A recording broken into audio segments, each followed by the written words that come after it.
I don't mind. Call the police immediately.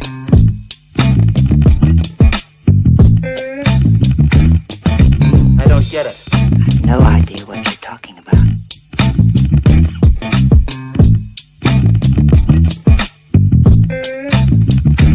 Yes?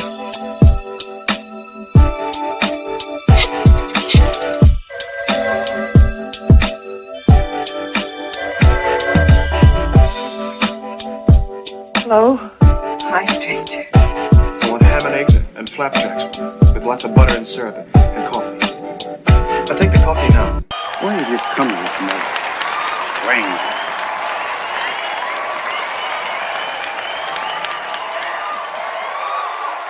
Where's my dough? Welcome. Good morning. Good morning. Good morning. Welcome to Vibes and Stuff Live in the Morning. It's your host, Chuck Allen, with your host, Uncle Freezy, coming to you live on a Tuesday, July 19th. Vibrant ones, how are you doing this morning? Unc, how you doing this morning? Bro. Yo, I love the air horn, bro. I love the air horn, bro. I love the air horn, bro. That is so fire, bro. It's so fire. But man, I'm good, man. Yo, so, hey, Vibrant Ones, apologize for being late, man. Had a lot of behind the scenes operation stuff going on, but we here, baby. You know how it is, man. Growth takes growth. Yes, Right? sir. Am I lying, Chuck? Growth takes growth, man. Absolutely. Yeah, man. Absolutely. Supreet, I said Supreet. I'm sorry. I was gonna say I appreciate the people that support, and then I just took two words and combined them together. But we appreciate everybody that support Vibes and Stuff Live, the Vibes and Stuff channel, Chuck Allen and myself. You know what I'm saying? We appreciate all the support, man. We got a lot of good things coming up for you guys. We're gonna ask you to subscribe to the channel, smash the like button, so that we can make a bigger impression around the YouTube world. Chuck, Yes, how you sir. feeling? Man, I feel good, man. Today I got off to a good start. Great conversation behind the scenes. Definitely we got some things in store. But in general, man, I feel good, man. I feel You I know like this is, Stephanie Mills, you feel good all over? I feel good. I feel good all over. yes, sir.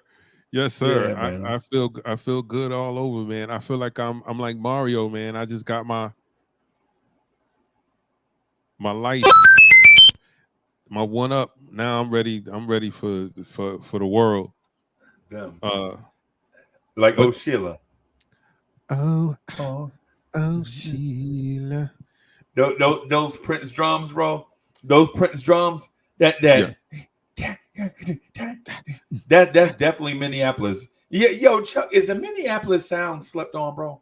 Absolutely.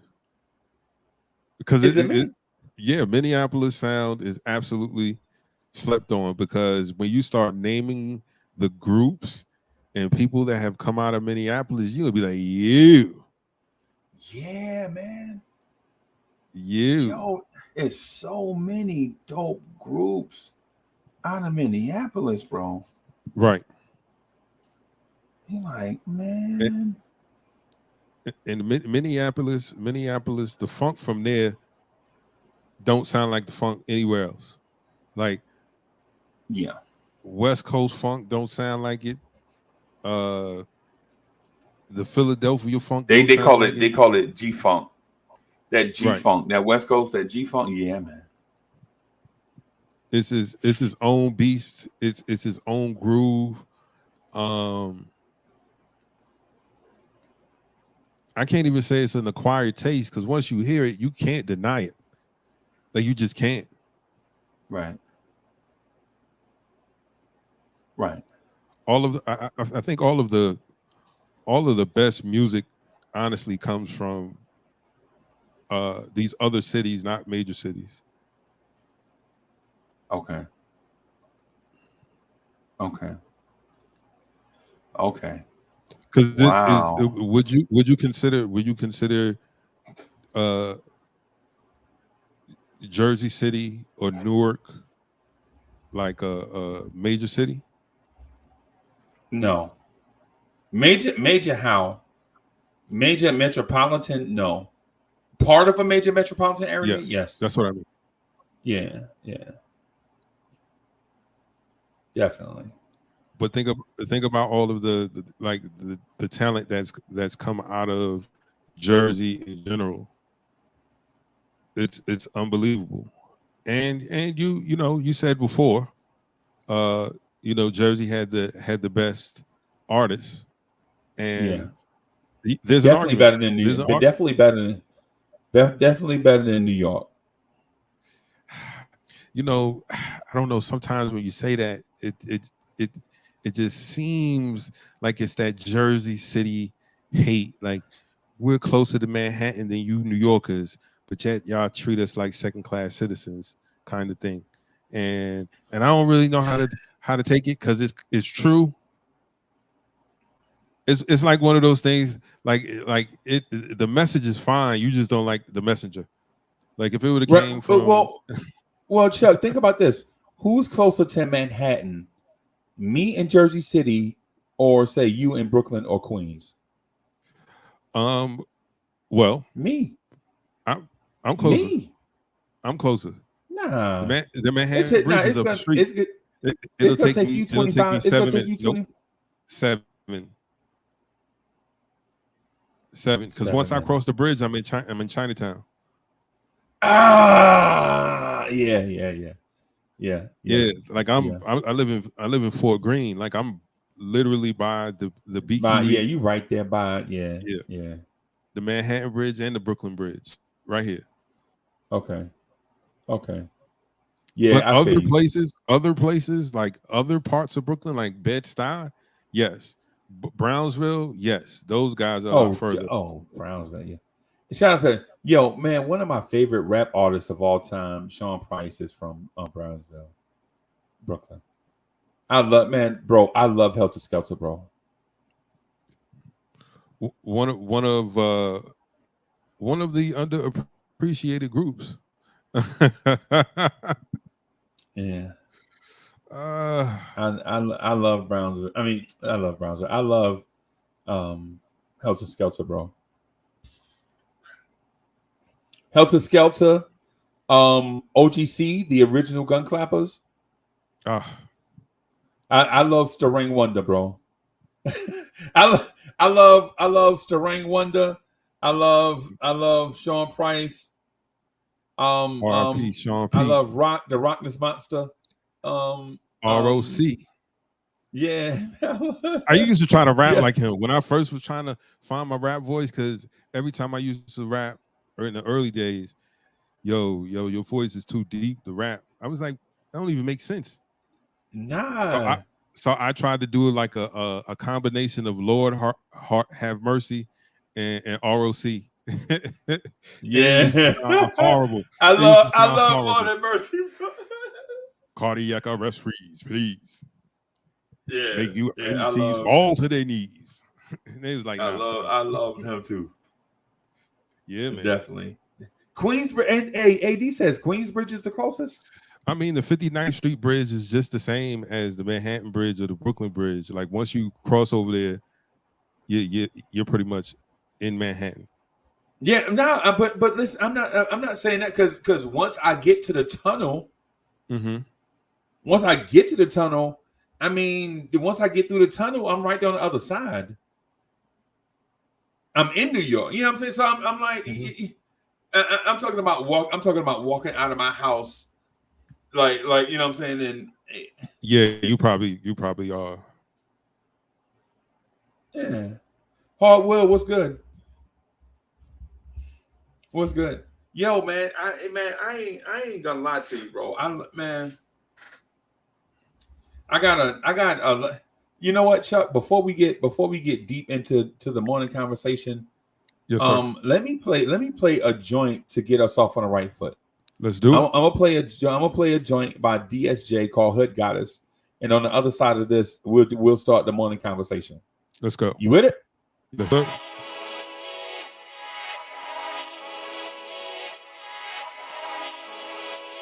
Yeah. Yeah.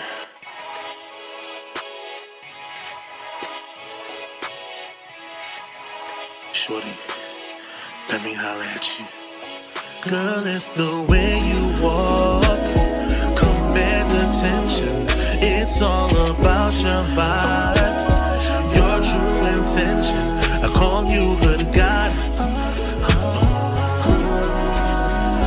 You're misunderstood, cause you're from the hood. From first eye contact, I knew I had to have that. Had a feeling you were something special. Didn't know if I could match that. You draw a crowd just to say hi. You make it happen, you stay fly. You big and everyone know. If I was a stock, you would raise mine. Even with a t-shirt and sweats on. Girl, you work it for me. Don't matter what they say about you. Baby, you're perfect. Girl, it's the way you walk, command attention. It's all about your vibe, your true intention. I call you good goddess. You're misunderstood, cause you're from the hood. That Dominican girl, East African queen, call you my cinnamon girl. Sweet like grandma Copper. You were a #1 prospect. Even if you're raised in the projects, and you got the whole game on lock. Cops and robbers, they'll build an altar, you're so bomb. You shoot them down so calm. You don't be playing no games, but sexy in jerseys you throw on. I'm your soldier, I will march in line. You know it's your world. Let me hit you with that more in line. You go, girl, it's the way you walk, command attention. It's all about your vibe, your true intention. I call you good goddess. You're misunderstood, cause you're from the hood. They say beauty is in the eye of the beholder. Well, I would love to be the one that holds you, console you in times of grief, and listen when you're trying to speak. Your smile, it brightens up the darkest moods, and looking in your eyes is like gazing at the stars and moon. Just thinking about you, damn, I can hardly move. The depths of my feelings are hard to convey, like trying to catch fish at the edge of a bay, like I'm caught in an infinite wave, cause even when you do the simplest things,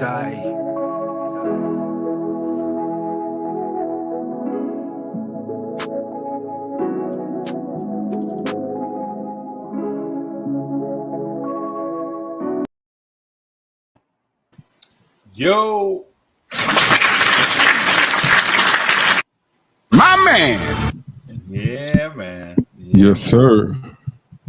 Yeah, man. That was the homie DSJ, Hood Goddess. Chuck, I want to Yes, get. sir. I don't want to get into the music conversation because I think we all had different tastes in music, though they're similar. Right. Or you know what? Not even that. I think we have similar tastes. I think we have, differing preferences. I think we have different preferences. Yeah, that's fair. That's fair to say. Yeah. Like for instance, I would say that me and Miss Events probably know more about music than everybody in here. I agree. Just because we've been exposed to so much stuff. Right. Right. Not the technical part. Like the technical part, we know by far you the man. You know what I'm saying? Yo, and for those that don't know, Chuck Allen made 4 dope songs in like 20 minutes. I was like, what the hell? I ain't never heard of nothing like that before, yo. It was a little longer than that. Okay. Oh well. Okay. It's probably more than that, man. But yo, we got some joints, man. We played them yesterday. Those are all Chuck Allen, man. Mm-hmm. All Chuck Allen. I was like, yo, you did that in one day? I thought it took a producer like a month to do a song. You know what I'm saying? I have no idea, bro. Yeah, man. So let me ask you. Mm-hmm. Yes, sir. No, go ahead, bro. What I was going to say, it depends. It depends on what you're doing in the record, because like I have joints that I've been working on since last month, and they ain't even close to done. Every time I hear it, I'll rearrange it. I'll take stuff out. I'll try new instruments, but then there's some once you find that sound. Oh, yes, I know exactly what I want to do with this, and it'll take me a few minutes. Like when you was like, "Yo, you did that in a day," and I was like, "No, I did that while we were talking on the phone." I was doing that while we were talking on the phone. So it depends on the record. It depends on the vibe that I'm going for.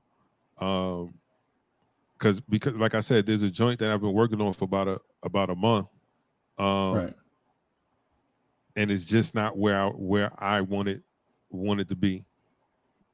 Like I've changed the bass line a gazillion times. Right.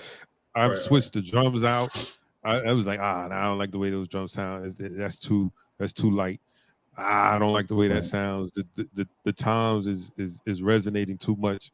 Like I've done like, you know what I'm saying? So it all depends. But I appreciate, what would you say? What would you say your style is? Where's your music inspiration? Like what area? Is it a deep down south soul? Like is it that you remember how you used to go to church and the preacher could say everything out of the Bible exactly the way it go, and people would just sit there looking at him like, and then one dude would take like a half a verse out the Bible, but he'll have that yeah, Lord. Yes. You know what I'm saying? He'll have that. Right. And he'll use half a verse out the Bible, and people are like, that boy can preach. You know what I'm saying? Right. So where do you get your inspiration? Is it that down south hum? Is it that East Coast swag? Is it that DC mojo? Is it that you know what I'm saying, that 5 boroughs survival? You know what I'm saying? Like that I call it the 5 borough survival. Like when you hear Mobb Deep, you can hear that survival mode in Mobb Deep. Like there's a war going on outside, no man is safe from. You can run, but you can't hide forever from these streets that we done took. You walk around with your head down, scared to look. You shook because ain't no such things as halfway crooks. And even in my part of town, similar to Vietnam. Is it that? Is it Motown inspired from 4 Parts Harmony? Is it that? Is it the Philly DJ sound? Like the Philly DJ sound, like say the Spinners. I would say is it street corner doo-wop? The funk. Like which funk? Is it Minneapolis funk? Like JB? Prince, Ready for the World? You talking about like the JBs, pass the peas, like they used to say. Pass the peas, like that. Okay. No East Bay, no. Ooh, so you talking about some East Bay funk, like Too Short, Grand Central Station, Larry Graham. Yes, Larry Graham for sure. Like that guy was amazing on bass. Amazing. Doom doom doom doom doom doom doom doom doom doom doom doom doom doom.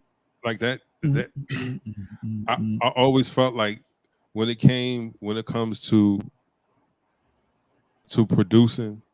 Like the bass has always been the groove of the track. Like if that bass, like the bass, if the bass line is fire, you sometimes you don't even have to need, you don't need nothing to put on top of that. Just make sure the drums and the bass is the driving force of a record. If the drums and the bass is good, like you're like one of the dopest hip hop beats in the world to me is all drums. Grinding. Oh my God. Yes. Everybody loves that joint. Bro, School Desk literally are suing people over that song, bro. that in the real love, Mary J's Real Love joint, man. The lunchroom tables couldn't get enough of those, man. Like, but grinding, when the drums are fire, sometimes that's all that you need. So funk, like when it comes to hip hop, it's absolutely what we just rhyme Mobb Deep. Like that was my everything. The Infamous was my everything. There was two tapes that I had in my Sony Walkman that was in constant rotation. That was the Infamous and oh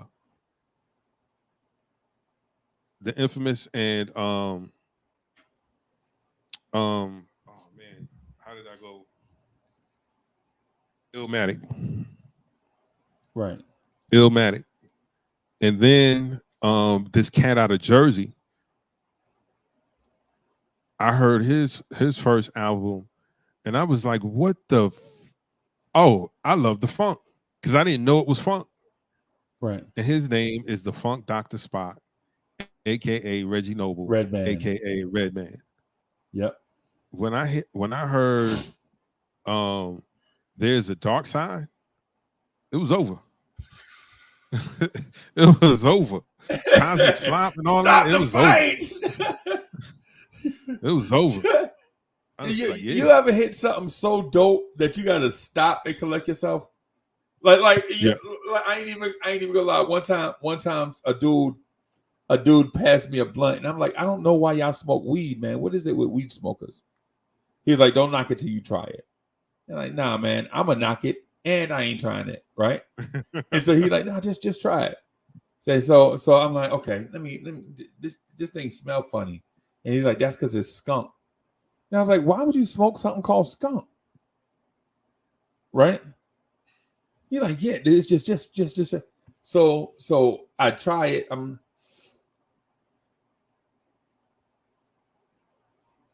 I look at it,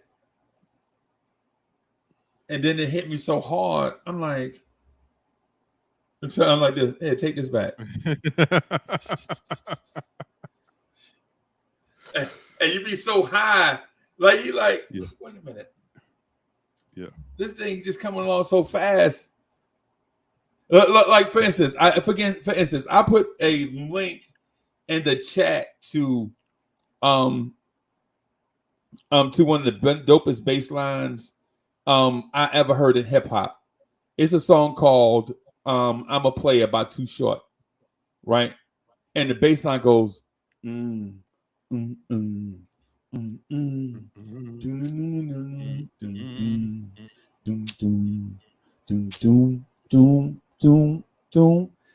you hear it, you like, yo, this is. But it's that East Bay, Oakland area. You know what I'm saying? Funk. It's like that Sly and the Family Stone, Confunction, MC Hammer, Digital Underground, all of that inspired funk. Right. Like I always give credit to the Oakland area for being so much a part of the Oakland Bay area, Oakland, Santa Clara, San Francisco. They contribute so much to our culture, but they get so underappreciated, right? Like people like who your top 5 rappers? Everybody say Tupac. Oh, but they don't. You know what I'm saying? They don't give Oakland area credit for being a part of hip hop, right? They're like, who the greatest girl group of all time? I would say the Supremes, but that was before my time, but definitely in vogue. Well, guess where they from? Yeah. Right. Nah, I don't. Tony ain't a top 50 R&B group. Really? Yeah. Let me Right. name some song. Let me name you some songs from Tony. Oh yeah, I remember all them songs. Right, but you just said that they ain't, you know. Right. Then you got the joint that you used to see. Like I used to see my mom and dad dance to this song called "1 in a Million" by Larry Graham. Right, they used to ask me to put that song on. You're 1 in a million. Chance of a lifetime. You know what I'm saying? And then you like, and so I think because we're on the East Coast and we're New York centric, that we always give credit to everything New York, but the culture is not just New York, bro. Yeah, because one could even argue that London has been a major contributor to R&B over the last 20 years. London. You could say, yes, you could say Floetry, Craig David. What's the other lady out? Did she come over there? What's the lady out now? The lady she got the song Boot Up. You know what I'm talking about. Oh, Ella May. Ella May. Yeah, Ella May. Yeah. You could say Ella May. You could say there's so many people from England, bro. Oh my gosh. Yeah. What's the name? Was from the UK too. Amy Winehouse, right? Am I correct? Yep. She had a special voice. That was, yeah, man. That was a throwback of a time. Like I watched her doc, and I was like, yo, I forgot how special this girl was as a vocalist. You know, I know everybody, you know, I didn't want to go to rehab. No. Like we know that joint, but the other joint, man, like I mean, yeah, like the UK has. That's a hard song to sing too, Chuck. That's a very hard song to sing. It seems simple, right? But that's a hard song to sing, though. Right. So the UK, so yeah, man, like the UK have had influence over American pop culture and music for a half a century.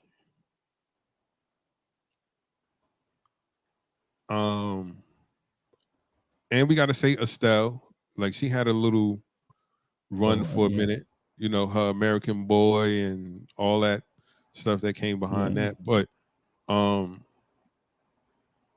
because if you want to, you know, the British invasion, if you want to, I forgot Joss Stone. Joss Stone is from the UK. Yep. Lisa Stansfield is from the UK. Yep. Wow.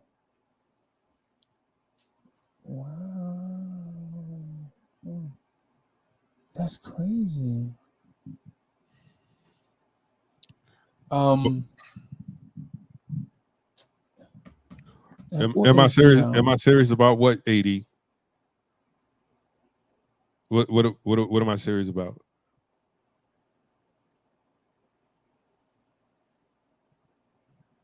Speak your mind.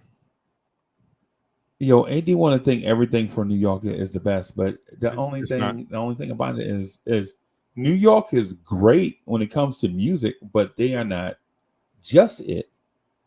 You know what I'm saying? I mean, we had a discussion where I had to dispel the myth that New York was better than Jersey. Because as soon as I say Bruce Springsteen and Whitney Houston, the conversation is over. Right? And people want to say Frank Sinatra, but Frank Sinatra is from New Jersey. What about Frank Sinatra? Yeah, he not from New York. He's from New Jersey. Those Brits are imitations. No. Maybe. I mean, okay. initially maybe, but maybe they paid homage, put a different spin on some classic blues records. But one thing about those guys from Britain, unlike some of the artists from America, they went and reached out to those blues and legends. For one, gave them credit. Right. A lot of the European people, they actually had some of those blues artists in the videos, which was unheard of. Right. And those blues legends were able to go over to the UK, where they couldn't sell records or book shows here in America. They were able to go over there and survive and thrive. Right. So maybe initially, but you can't tell me Zeppelin 1 sounded like anything from America. Like it was a copy of anything. Or two. Right.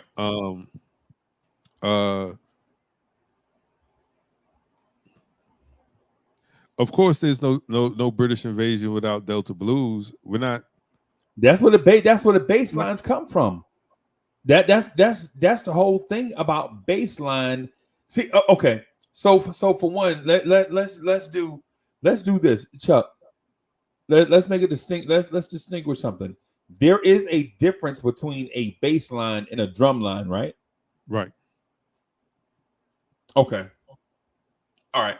So everybody, there is a difference between a bass line, bass guitar, boom, boom, boom, boom, boom, boom, boom, boom. That's bass line, right? Right. That's bass guitar. That's bass guitar. That's like the old man that you see. All he do is play that bass, like put the bass. You know what I'm saying? At the same time, did I click on? And then there's drumline.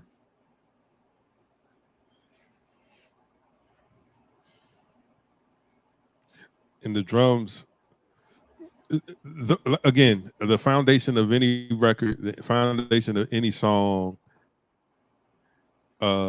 starts with those two instruments. The bass and the drums. That determines what the song, what the tempo, how is it going to feel, how it's going to groove. Those two things for sure. Right. Right. Listen, like some of these things that y'all saying, like I've already said, and to say that, first of all, everyone didn't do that. That's number one. And number two, those that did always credited the artists that they were influenced by, and they work with those artists. Period. Like they worshiped those guys. They didn't look down on them like the American rockers who just stole their stuff and try to claim it as theirs. Beach Boys. Hey, come on, Chuck. Don't do the Beach Boys like that, bro. Come on, man. Don't do the Beach Boys totally like that, man. But go watch some of those Dick Clarks and Ed Sullivans when those guys came over and they asked them who were their influences. Like first thing they did was start naming black people. Exactly. And as soon as they got over here, they looked for those guys to work with them. Like so your Muddy Waters, your Buddy Guys. People don't even know but y'all know who Buddy Guy is? Absolutely. Not you, Chuck. I know you know who Buddy Guy is. I'm saying, like, some people don't even know who Buddy Guy is. Yeah, but they know his daughter.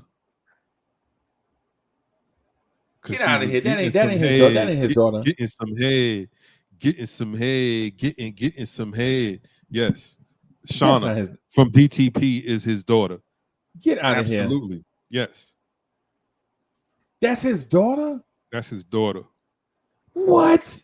Yes, I never knew that. I knew that because I'm a huge Disturbing Buddy the Guy Peace? fan. Yes, that's his daughter. Luda. Yes, he wrote Oh, songs man. about. He wrote songs about her. There's a couple of his records that are about her. What?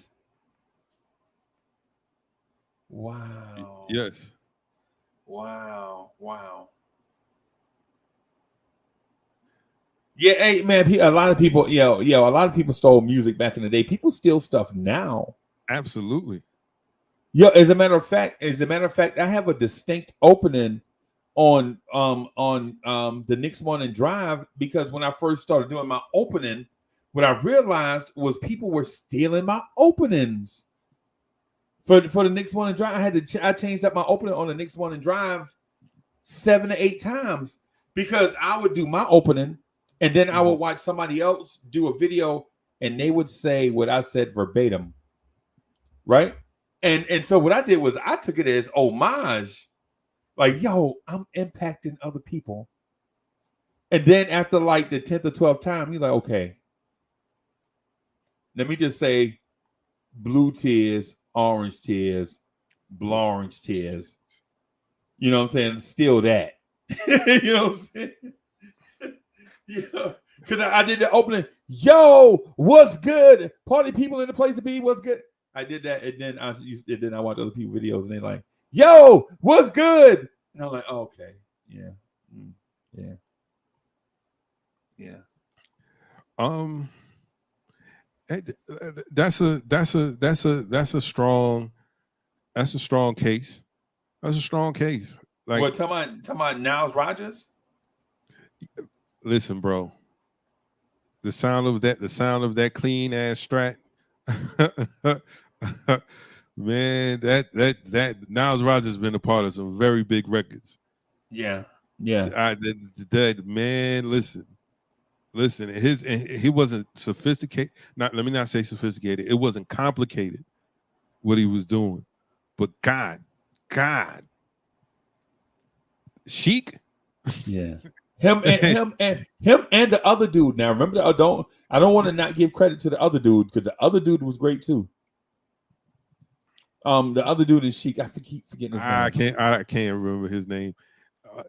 And to that brother, man. I apologize. Salute to you, but yeah, man. New York has a lot of. Listen, you ain't even got to go Niles Rodgers. You could have said Teddy Riley. If you said Teddy Riley, I'd have been like, okay. Because Teddy Riley, in my opinion, Teddy Riley had more of an impact on the culture than Niles Rodgers. Because Niles Rodgers was a niche in time, right? But he didn't create disco, right? He didn't create disco. Did he have some major disco records? Yes. But Teddy Riley invented New Jack Swing. You know what I'm saying? Right. Teddy Riley invented that. Right? Invented it. Right there in Harlem, New York. Right there in Harlem. Right? And I know they were splitting time. And I know they were splitting time between Harlem and Jersey City. And when you hear Teddy Riley do interviews, yes, he says Jersey City, New Jersey. Jersey City, New Jersey, where he met Aaron Hall, Aaron and Damien in Jersey City on Journal Square in Jersey City. And yes, I used to buy sneakers from there on the square in Jersey City, right? But ain't, they from Harlem, bro. That's a Harlem thing, right? Parliament Funkadelic, though. That's Jersey. We know. Cool in the gang. Come on, that's man. Jersey, bro. Relax, man. Cool in the gang. Surface, a R&B group that is very slept on. Listen, you can't do that. You can't bring up Surface. Like they count in the in the grand scheme of things of the They ain't talent. that boys. They ain't that boys to men. They ain't that boys to men lane. that Atlantic Star, Midnight Star lane, right? Like they had good mid-tempo songs, but you mostly know them for slow jams. Right. Yeah, Bernard Edwards, that's his name. Bernard Edwards. There we go. That's his name. Alfred Griffin was always going to get us right. Yes, sir. Yeah. Yes, sir. And we might need to make Alfred Griffin the official fact checker. Yeah, man. We might have to make him a part of the show. Yeah, man. Like, you got to come on, be part of the show. Like, your music knowledge is crazy. You ain't no Homer like you ain't Homer like that dude. What's his name? Anthony D. Is that Anthony D? You ain't no Homer. You ain't no Homer Simpson like Anthony D. You know what I'm saying? Oh no! Like that Homer Anthony D. Who's that Anthony D? Chuck, who's that Anthony D has?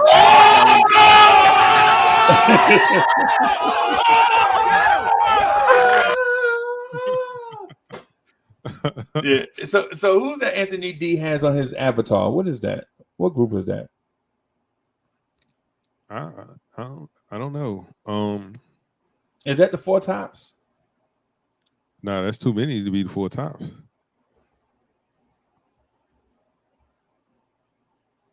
Not DPE. I'm saying they in that lane. I didn't say they were better. I'm talking about the same style.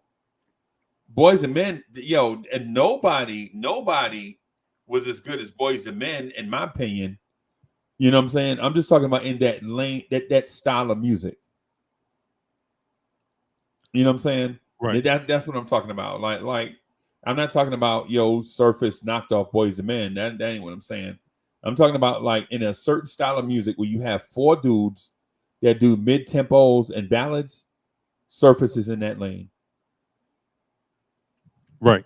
And trust me, I know y'all agree because I've been at parties and stuff, like, you know what I'm saying, little mingles, they put on that Surface, like they'll play some Closer Than Close.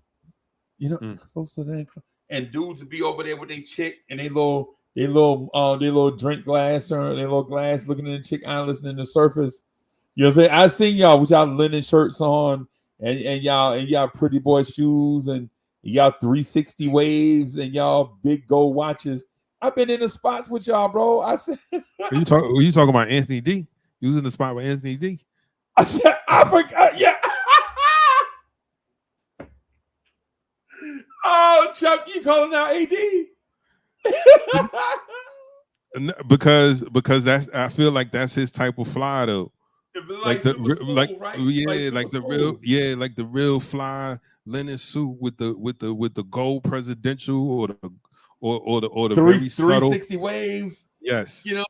Yeah. I've been in the spot. With y'all dudes and y'all like y'all getting y'all in there ordering like the toasted the toast with sun-dried tomatoes and the special cheese on it, you know what I'm saying? Feta cheese. And ordering all this expensive stuff that costs like $37 and knowing we already go to McDonald's after this. I've been in them spots with y'all, bro. Yeah. Hey, but that's a good breakfast though. I can't even front. I had that maybe 3 Saturdays ago. Right. I ordered the whole wheat toast with the tomato and the feta cheese, and a side of egg whites with spinach. Oh man, that was y'all smooth. Y'all dudes are smooth, bro. No, it ain't had nothing to do with smooth. It's about healthy eating. Yeah, I've been in those spots where people like ordering the what's the joint where you take the fruit? Oh, I've been in the spots where dudes is like, let me get an order of toasted nachos and mango with a side of mango salsa. And let me have 2 shots of the what's that Irish whiskey? Let me get 2 shots of Jameson. I've been in the spot with dudes like that, you know what I'm saying? Like dudes is, and then they're like, Uncle Freezy, what you want? Give me a big ass cheeseburger and a Bud Light. You know what I'm saying? Yeah, man. Yeah, 80, yeah, man. Yeah, Nah, man. 80, that dude, man. Like he's a Yeah, that's like okay. every time I see him, I'm like, dang, yo, I hope I age like fine wine like this dude. Just grow into my smoothness, his Billy D-ness. Yeah, man. Yeah, man. Any other areas in the nation that you would say is say a music hotbed? Virginia, Philly, DC is dramatically slept DC on. different. DC DC is different, bro. DC is a different world. Period.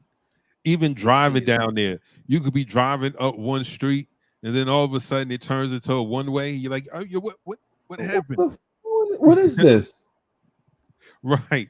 You can literally walk up the block from the White House, walk like 4 blocks, and then you're like, yo, where the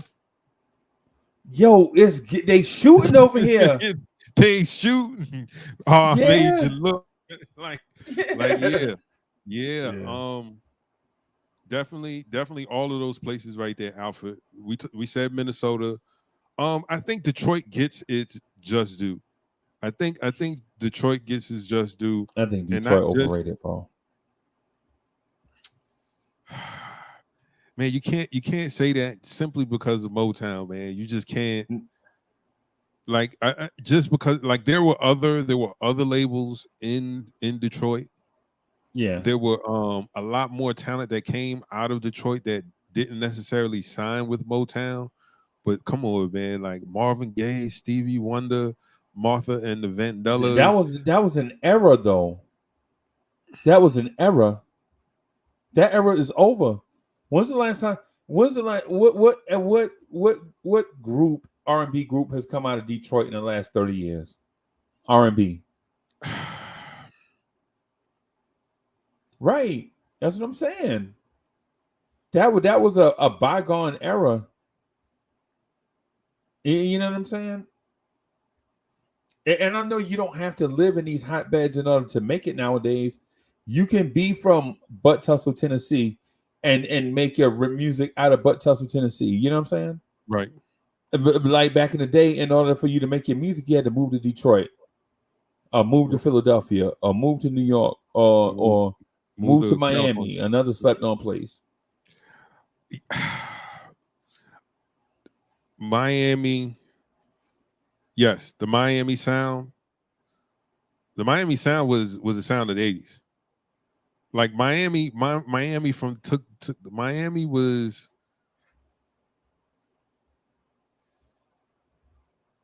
If it weren't, let me say this: if it weren't from a certain guy from Miami, hip hop wouldn't be where it is today. Yep. And that's Luther Campbell, Luke Skywalker, Uncle Luke.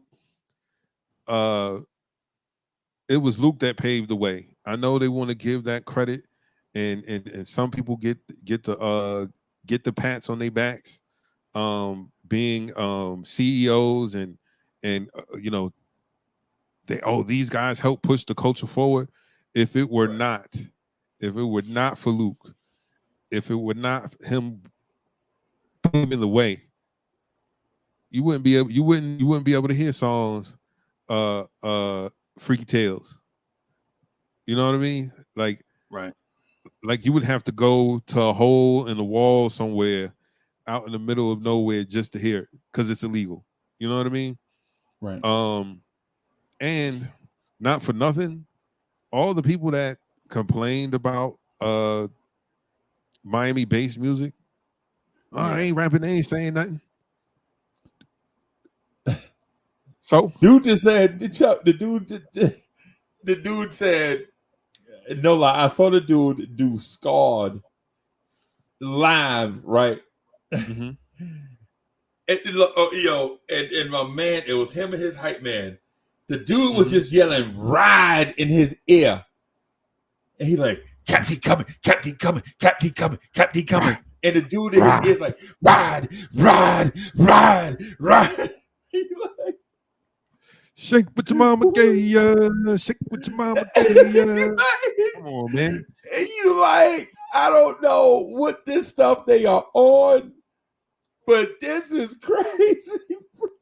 Yeah. The dude said, "Cap D coming, Cap D coming, Cap D coming, Cap D coming," and his homeboy with an Edgerrin James jersey on, I think, or some kind of Miami jersey, Miami football jersey. Probably Hurricane it's like jersey. Ride, ride, ride, ride, and I'm like,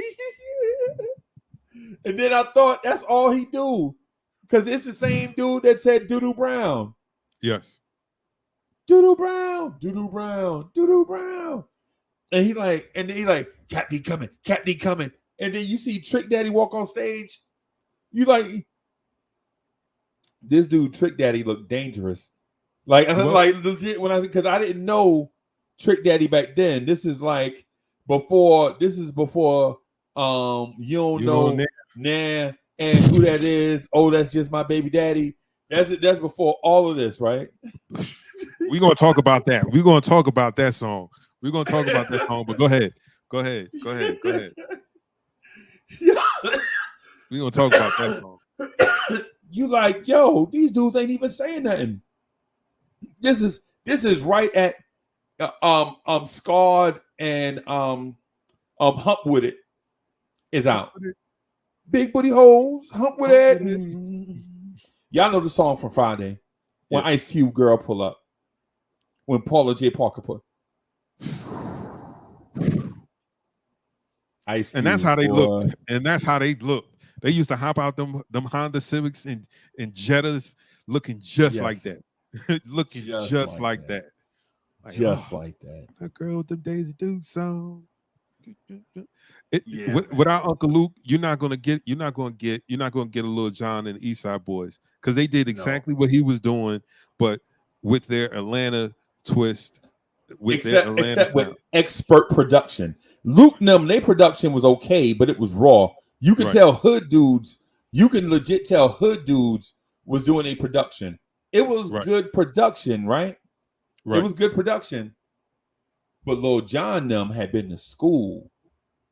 Yes. Lil Jon them was a dude that was part Luke and part school. You could tell them dudes had been to school for years. Like these dudes, all these engineering, all this stuff, they had been to school for that. That's why when you hear damn, if you don't when you hear that, you like, oh, okay. Okay. When you hear like from the window to the wall, you like, okay. All these is yeah, man. When you hear that, you like, okay, this is like radio worthy, not because of what they saying or the music itself, because the quality is fire. Lil Jon and them, the quality of the stuff, and I'm not talking about the content, right? I'm not talking about the content. It's just like hamburgers. Hamburgers ain't nothing but ground beef smashed and fried, right? That's a hamburger, right? But when you get a hamburger from a steak place, the quality is so much better than just a 15.5-year-old boy who fixing your burger, he texting and wiping his nose at the same time. You know what I'm saying? You know what I'm saying? There's just a different quality there. That's kind of what I'm getting at, man. I think if we want to keep it a buck, that's how New York lost their foothold, by having that mindset and not allowing people to be what they are. You know what I'm saying? Right. oh man, these dudes ain't saying that. They ain't blah, they blah, they blah. Oh, okay. Guess what? They're selling records. This is the music business. They're selling records, Right. And people want to hear it. Like, you can't get mad at people for what they want to hear. Like, oh man, as a guy who makes gourmet burgers, right? I mean, it's a sit down restaurant. I mean, the burger like this, like, you know what I'm saying, this big, and you know, all of the fresh toppings, and burger so big you have to take you have to take it home. Can't finish it in the restaurant. Big steak cut fries. You going to McDonald's? Yeah, man, and like their burgers. You going to One of your McDonald's? burgers. I'm sorry, go ahead, bro. No. I was gonna say, yeah, I'm going to McDonald's. Yeah, I get this is a homemade burger. I get you put all of the ingredients, and this is, you know, Kobe beef, grass fed, you know, cows, and you know, organic tomatoes and lettuce. This is not a what is it? Iceberg lettuce. This romaine lettuce. I get this is whole grain bread and not, you know, some, you know, processed starchy bread. I get it. I get all of that. But that don't mean I don't like McDonald's cheeseburgers. Yeah. And it's convenient. Because the fast food place, you can go, so theoretically you can get your food in like 5 minutes or less, theoretically, right? Right. A lot of times you go, they're gonna have your order wrong, and you do that because old Brady's son back there texting when he should be cooking. You know what I'm saying? I done spazzed so many times at McDonald's. Hey yo, I'm paying almost $4 for those fries, for a large fry. Why is it only half a carton of fries in here? Right. Now y'all gonna give me a whole carton of fries. Like, I want the fries coming out the top. Like, y'all not gonna give me no medium sized fries and then charge me, you know, large prices. But that's McDonald's. Those are the things you're gonna have to deal with when you're dealing with McDonald's. The same way when you're dealing with not the quintessential lyrical rap. You're gonna have to deal with some of these guys,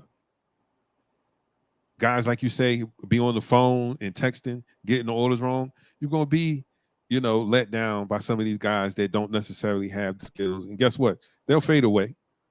But to deny the power of a Doodoo Brown, right?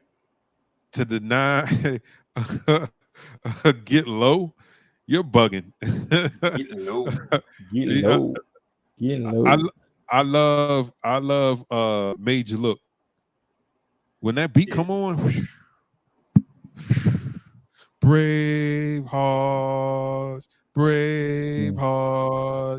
But I can tell you right now, when you hear boom, boom, boom, boom, boom, boom, boom, nuts.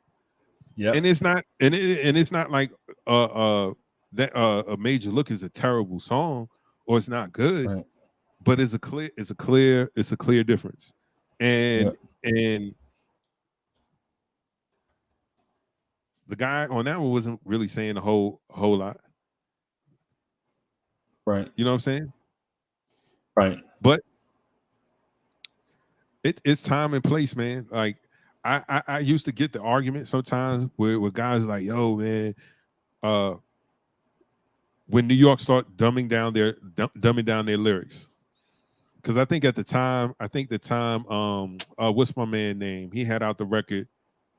It was blowing up, but people were hating on him. Mims, This Is Why I'm Hot. Oh, I love that joint, bro. People were hating. That ain't New York. That ain't New York sound, blah, blah, blah. And so, okay, so what is New York sound? I'm talking about, you know what I'm saying? Pete Rock, Primo.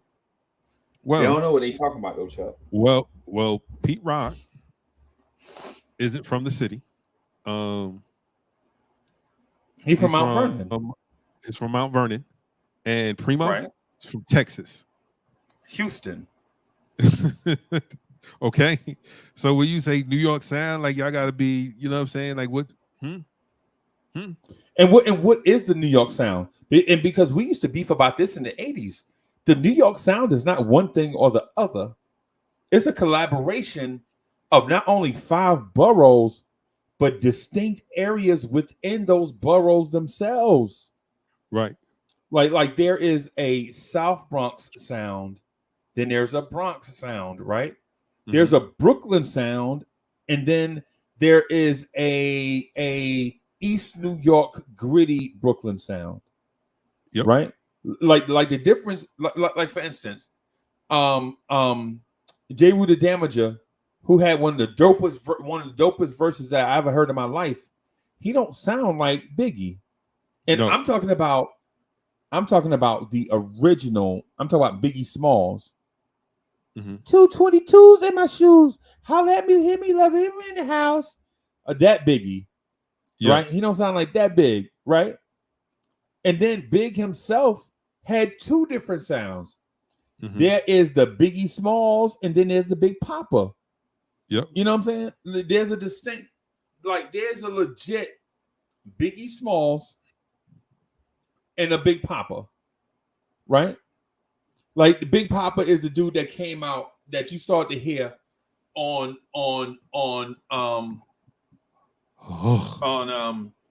Ready to Die, right? But then all the stuff that you heard before Ready to Die was Biggie Smalls. Biggie Smalls is the illest. Your stylist play like I don't know what the F you talk about, Willis. You know what I'm saying? On the black Frank White hit it, excite, throwing to.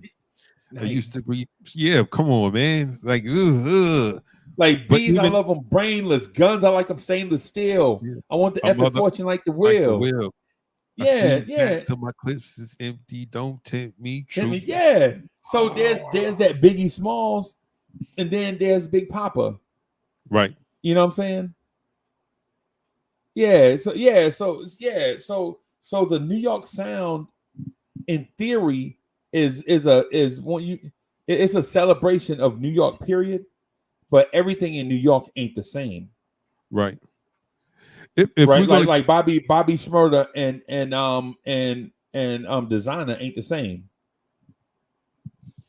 They're absolutely not. Now, Designer is a straight Future bite because there's absolutely footage of him rapping and not rapping like that. Yeah, like he is.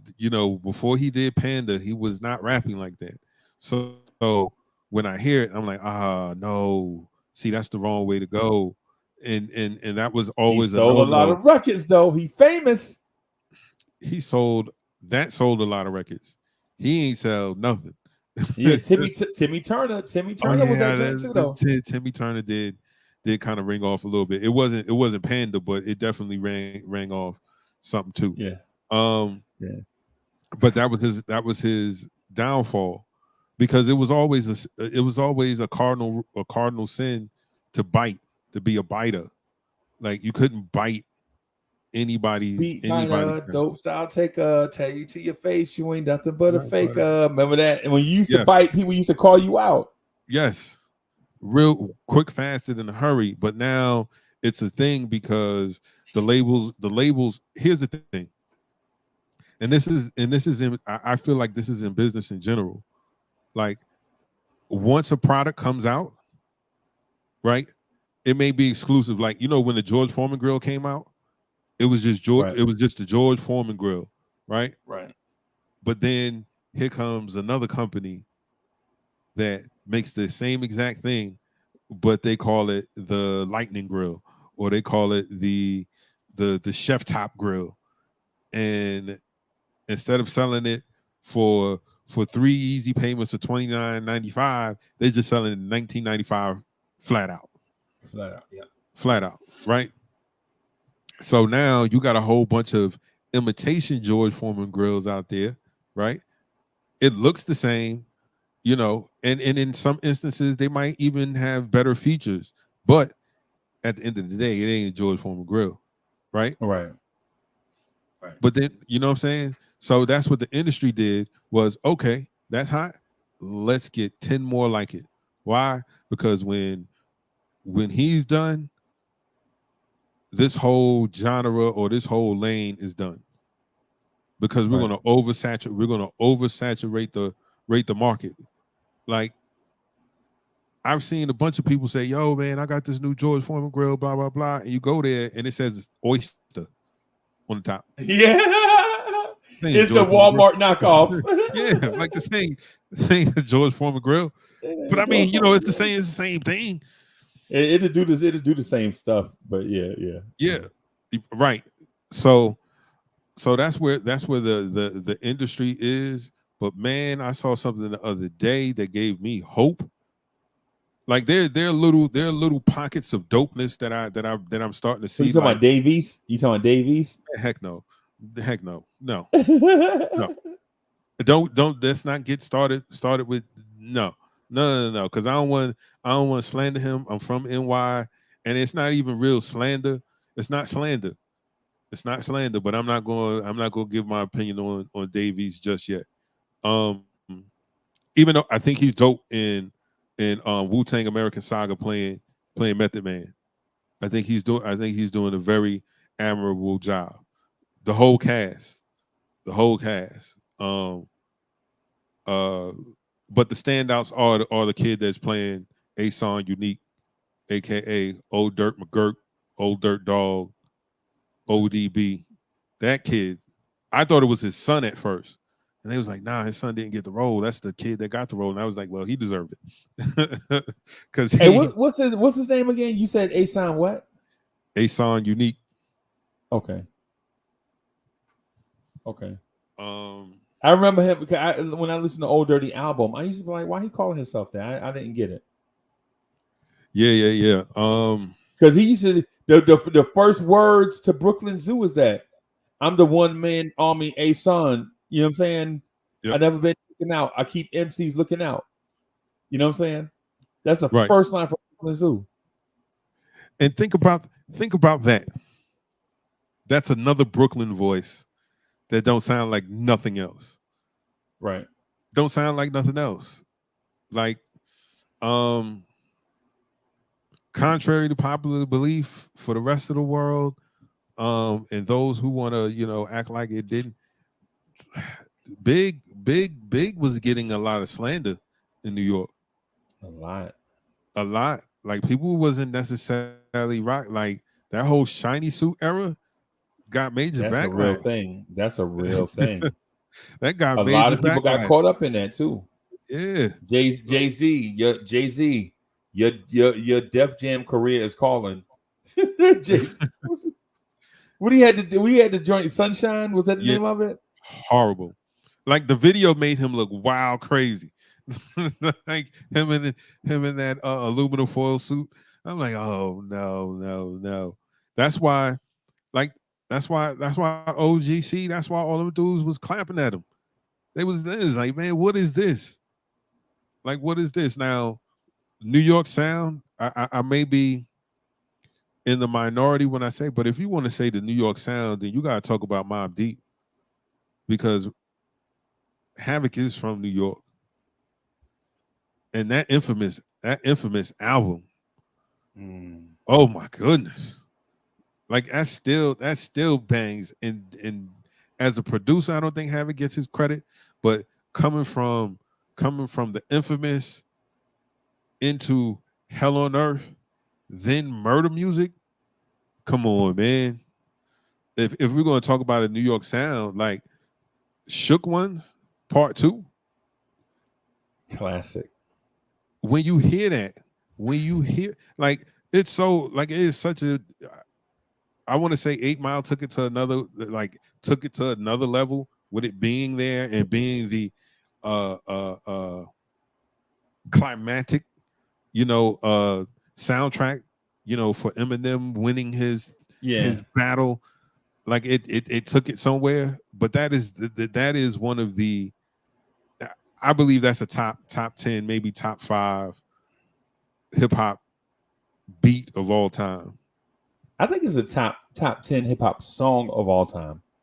What you mean? Yeah, definitely. Yeah, because the way see. So first of all, that's Herbie Hancock, right? The first little sound, the first sound you hear is Herbie Hancock, right? And for those that don't know Herbie Hancock, call out of work today, call out sick, and just listen to everything Herbie Hancock ever done, right? I wish I was Right. nice on the keys like Herbie. Yeah, man. So first of all, if you ain't never heard Herbie Hancock, you need to take a vacation day and listen to Herbie Hancock discography. Because in my opinion, if you ask me, and I know this is gonna sound like a reach, and maybe it is, but in terms of music, in terms of production, I take Herbie Hancock over Stevie Wonder. Right? In terms of songs, I take Stevie Wonder. I take Stevie Wonder versus The Field. Right? But when you listen to Herbie Hancock has so many songs that have been sampled. Yo, it's crazy. It's like people are like, man, Quincy Jones, all he did was Thriller. Okay, Quincy Jones only did Thriller. Quincy Jones is on all kinds of shit. Yeah, Quincy Jones. A dude told me, no lie. A dude was like, Quincy Jones only, if it wasn't for Michael Jackson, you would have never heard of Quincy Jones. I was like, wait a minute, what? Who said that? Somebody must be, younger than both of us. Somebody said, nah, a dude older than me said that. And I could see where he coming from, because during the 70s was loaded with original music. So there was no sampling in the 70s. So music was hard to find. So music was constantly being pushed to the side. Like a classic black song is Ooh Child, right? Right. Ooh Child, things are going to get a little easier, Mm-hmm. right? But so much music came out in the 70s, you might not hear that song Ooh Child for 7 to 8 years. Like you can legit go 7 or 8 years without that song, you hearing it or it being referenced. Right? Right. Because so much music came out during that era, all original. Right. Right. And then you had distinct sounds. Like you had Niles Rodgers writing songs for Sister Sledge. You had Taste of Honey. You had the Tramps singing Disco Inferno. To me, one of the dopest joints ever. Burn, Baby Burn. Disco Inferno.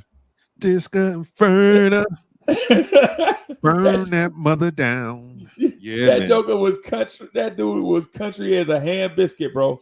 But he could sing. That Joker can sing his behind off, man. Yes. You know what I'm saying? Yes. All right. So Deep Public Enemy. I'm sorry. I just got to. All right. Let me say this about Dave East. Dave East is mediocre as a mother. Okay. Let's cut this out. Dave East is mediocre. If you think he's dope, cool. I don't. I don't know. I don't really listen to his stuff much. I have. Like he's mid. He's not crazy. He ain't crazy dope. And I remember when he first came out, my brother put me on. My younger brother put me on. He was like, "Yo, this Dave East cat. He's supposed to be the new Method Man, bro." Nah. That's what I heard in the beginning. I'm like, yo, who can I compare it to? A lot of people's like, yo, if you like Method Man, you'll like Dave East. I think Dave East is mid. I'm not a huge fan. There's a couple of joints of his that I'm like, oh, all right, this is pretty cool. But overall, nah. Like he's not even like he ain't even gonna have a fab career. Fabulous. Oh wow, I forgot about Cruise Pop. Cruise Pop was dope. Cruise Pop, the youngsters, right? When you listen to Cruise Pop, that's got to be KG producing that. Cruise Pop.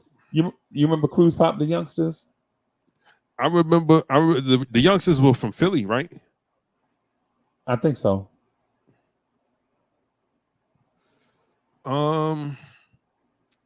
Yeah, I can't really say that they bit the youngsters, because if you talk about them kids from Philly, they wasn't even writing their rhymes. At least, yeah, I guess you can say that, because word came out that Prodigy wasn't writing his rhymes in the beginning either. So, man, come on, bro. I'm talking about before the infamous. They was on, and so I heard part of that. Part of that was, I think they was on a label with Wu-Tang Clan, right? Mm-hmm. I think they was on a label with Wu-Tang Clan, right? Ruckus. Ruckus Records. And so I heard something. Loud. They was on Loud. Okay. Loud Records. Okay. Yeah. I heard something, but I was thinking, okay, but this dude is 14. This dude was 12.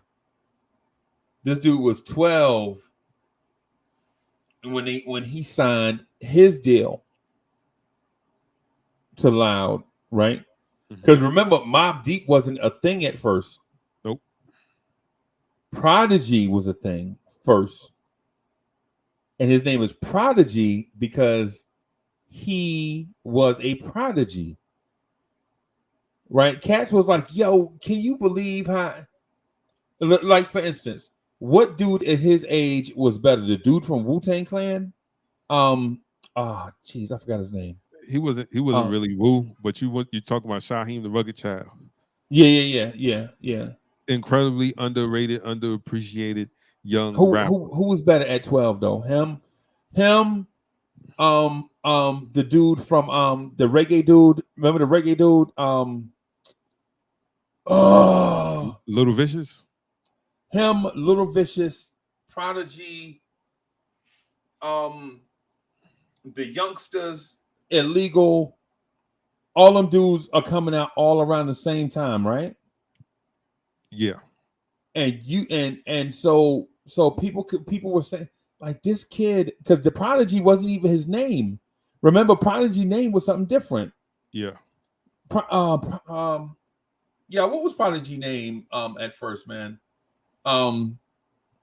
They changed his name to Prodigy because how dope he was. Oh, when they were the Poetic Prophets? No, before that, before him and Havoc. This is before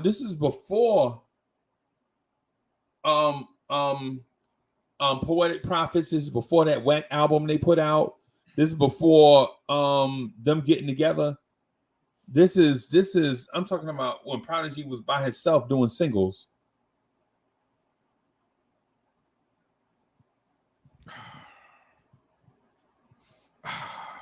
Unc, you're gonna have to put me on, because I can't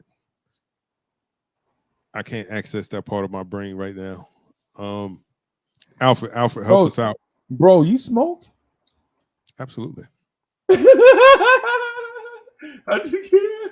I'm just messing around with you, bro. I'm just kidding. Got my vape now.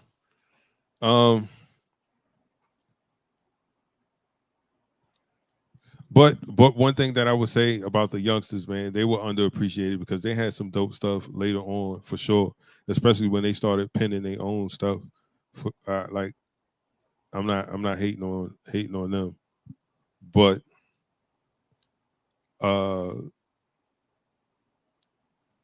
again, that sound,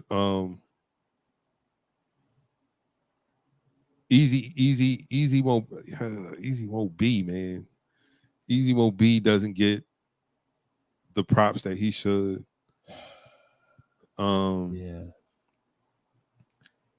Easy Mo B got joints with Pac and Big, crazy joints, crazy joints. Yeah, that's it, Chuck. He did the collabo with Too Young with High Five in 1991. He was 17 in 91.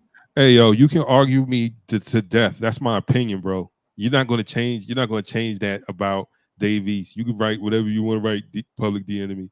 I think this dude is mediocre as he ain't highly respected. Like he reminds you of something. He's not an original of anything. I don't care. I don't care. Okay, let me see. So he says mediocre rappers don't get respect. Dave East is highly respected from his peers. Nipsey Hussle, Nas, anything Dave East drop, I got. Y'all don't know. Leave the Lil Nas. I don't know hip hop. I don't know hip hop. I just don't like the stuff you like. Public Enemy. I don't like the stuff you like. Dave East is trash ass. Now, how about that? Well, I wasn't gonna go that far. I mean, I'm gonna go that far because that's I'm wild. neutral on him. But what I will say to D Public Enemy is this: I am hip hop. The fact that you said I don't that we don't know hip hop, let me know that you don't know hip hop, because hip hop is not just music. No, hip hop is a culture. Big facts. I was around at the beginning of this culture. When you say hip hop and you just say the music is hip hop, you know what I'm saying? Then that let me know that maybe listen, maybe we got different experiences, whatever, blah blah blah. But the thing is hip hop is not hip hop music. The music come from our hip hop culture, the way we dress, the way we talk, the way we move, the way we bop, the way, you know, the movies that we like, you know what I'm saying? How we like the mafioso style and that southern slang style. You know what I'm saying? The thing is I know hip hop because I don't know nothing else, because I am hip hop. I don't know nothing else. I came up in that culture. You know what I'm saying? I used to be in the parks where they used to rock with house equipment. Not even DJ equipment. I remember when they used to have house speakers outside and house turntables. People used to borrow they mama, they or they auntie hi-fi systems and plug it up in the park and play records. I was there. I am hip hop. Like if you like one thing or don't like another, that's personal preference. Right? But what I'm saying about hip. Mm-hmm. Oh, I'm sorry. Go ahead, Chuck. No, I'm saying, but that's how they try to shut you up when you don't like what they like. Oh, you don't know hip hop? I do. Absolutely, I absolutely know the culture. Like I did graffiti, I did dance. I'm living, like I'm a hip hop kid. I grew up in the hip hop culture. I don't know anything else. I can't speak on any of. I didn't grow up in the 70s. I grew up in the early stages of hip hop, the infancy of hip hop. So anybody that is our age, between the ages of, I would say 55 and under, like you're hip hop babies, because a lot of y'all were teenagers when this started, and you can't tell when the world got a hold of hip hop. Like hip hop has always been around. I don't think Kanye's the wizard of hip hop. Now you're starting to come off kind of clownish, D Public Enemy. What's the problem? Like, I don't like everything that you like. It's so much rap music out there. There's so much rap music out there. You're gonna like the things that you like, and I'm gonna like the things that I like.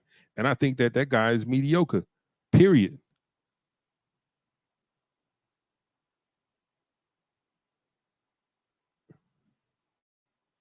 Yep. Keyshawn, I was absolutely that little kid that my cousins used to gas up, and we would be on Fulton Street, pop locking, dancing, spinning on my head for money. Absolutely, Alfred. He's a ham sandwich. Like he a ham sandwich. Like you like him, cool. I don't. That don't mean he can't, be whatever he is to you.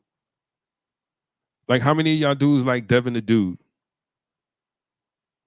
I think he's dope. I think he's one of the greatest storytellers in hip hop history. But everybody ain't up on him. Keyshawn, he had a spark when he started, but now he's just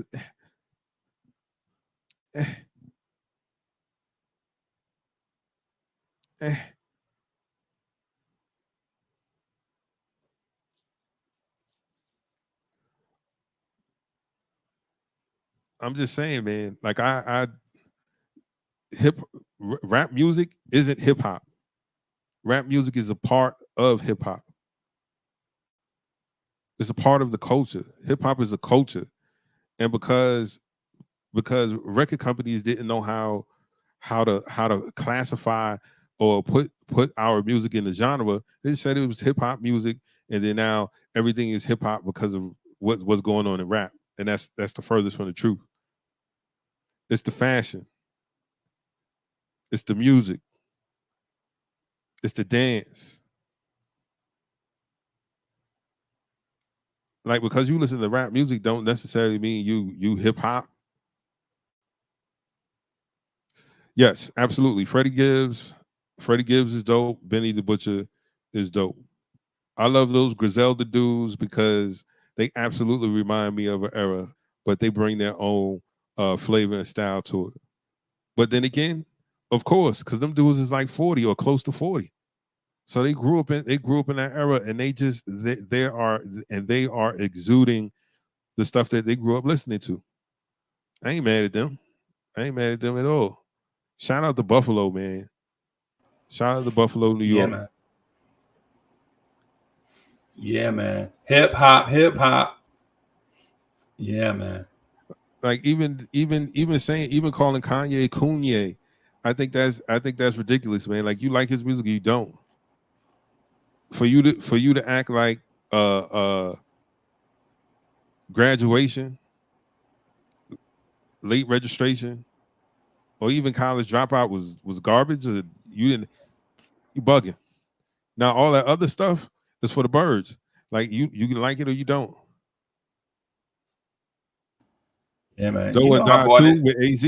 AZ is probably another one of the most underappreciated lyricists ever. Everything that I've heard him on, he gets busy. You heard? Did you hear him on Full Circle? Yes, probably the best verse. Probably the best. It is the best verse on that song. Shout out to Nas. Shout out to Nature. Foxy Brown shouldn't have even been on it because everybody else represented, and she just put some la la blah blah blah. And I was like, yeah, she don't even go with nothing everybody talking about. Right. Her verse sound like so 15 years ago. Now, mind you, this song came out in what, 2020? Yep. 2020, right? Her verse sounded so 95. It was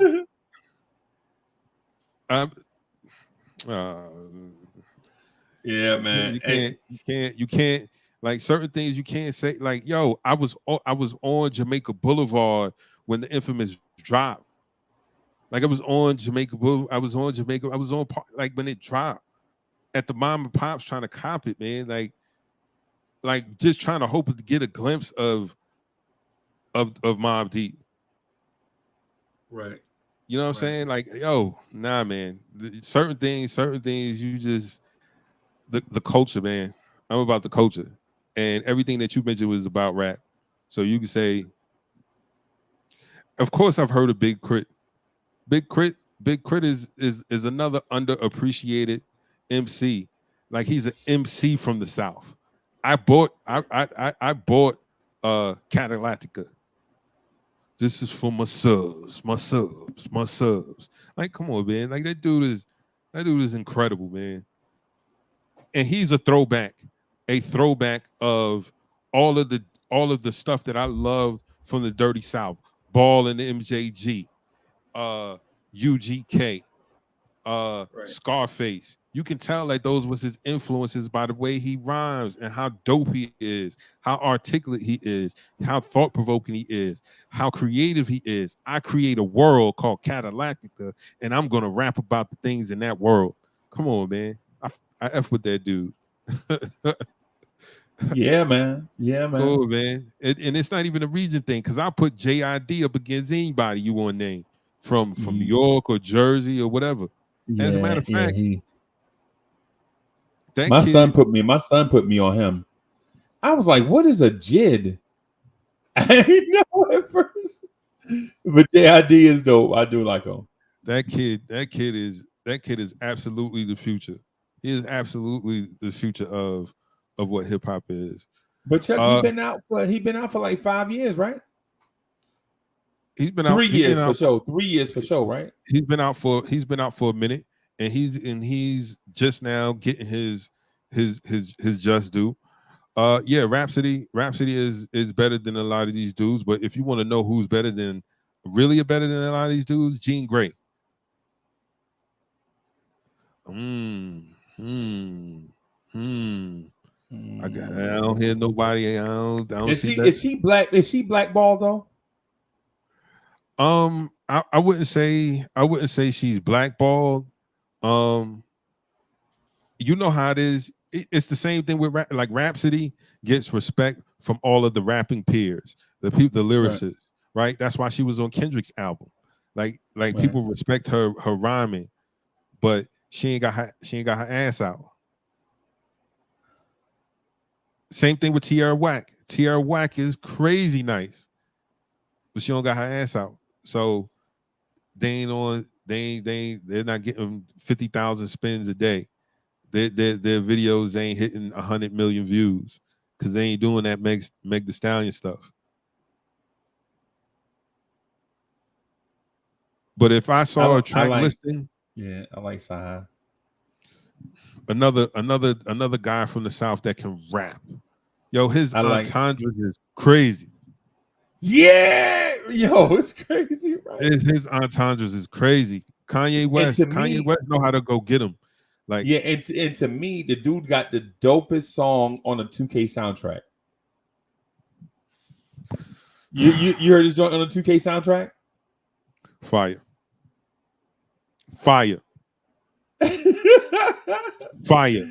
Yeah. He got the dopest joint on the 2K soundtrack. I was like, yeah. And I'm talking about original joint. Now, I'm not talking about I'm not including the Eric B and Rakims and all that stuff, man, that was dope 20 years ago. Or you know what I'm saying? I ain't talking about like Mercy and all of that stuff. You know what I'm saying? Because of course Mercy is better. But what I'm saying is like when you take a joint that you have and then make it for 2K, because the joint he got, bro, the original was dope, but then when he remixed it for the 2K soundtrack, like, yo, okay. Yo, he's nice, man. Like Saha, anything I see Saha, if it's a freestyle or a new joint, I'm going to check it out. When I first heard him, I was like, yo, first of all, he got a dope voice. Whoever he is, his voice is dope. Oh, yeah. Oh, he can rap. Oh, he nice. Oh, okay. Yeah. Because Kanye keep himself around nice rappers so they can, pin some stuff for him. Like Ron Fest. Ron Fest could really rap, but Ron Fest wasn't going to sell no records. Like, if you love Jesus Walk, then you love what Ron Fest do, because that's what Ron Fest. That's Ron Fest who wrote that. That was his song. That's why Kanye gave him that brand new. That was like, man, do you know if he would have took Jesus Walk, probably wouldn't have did what it did for Kanye if Ron Fest would have kept it. That's why he linked up with Consequence. Consequence could rap too. Rap his ass off. Like, Like we haven't. Shout out to Joey Bad BA. I wanna salute him, man. His acting ability, bro. Oh, bro, you know, we already checked. That shit is so fire. Excuse me. Excuse my language. We checked that last Robert week. ones. Yo, that was like an early AM call. Like, yo, you heard that premiere? Wait, Yeah. you gotta join. Wait, let me hear it. Slick Rick, was it like I was nervous. I was nervous about Slick Rick because Slick Rick has mailed it in a couple times. But nah, he was on point. Lil Wayne was rapping, like rapping, not a whole bunch of. And here's the difference, man. When you put some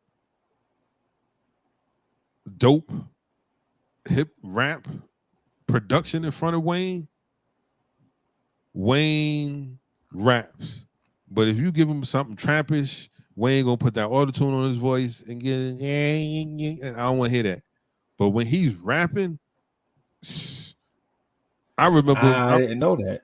I'm sorry. Go ahead, Shot. Wayne is dope.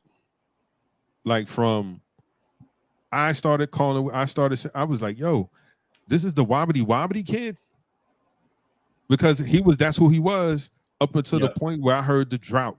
When I started hearing the Drought, I was like, wait a minute. Wait a minute.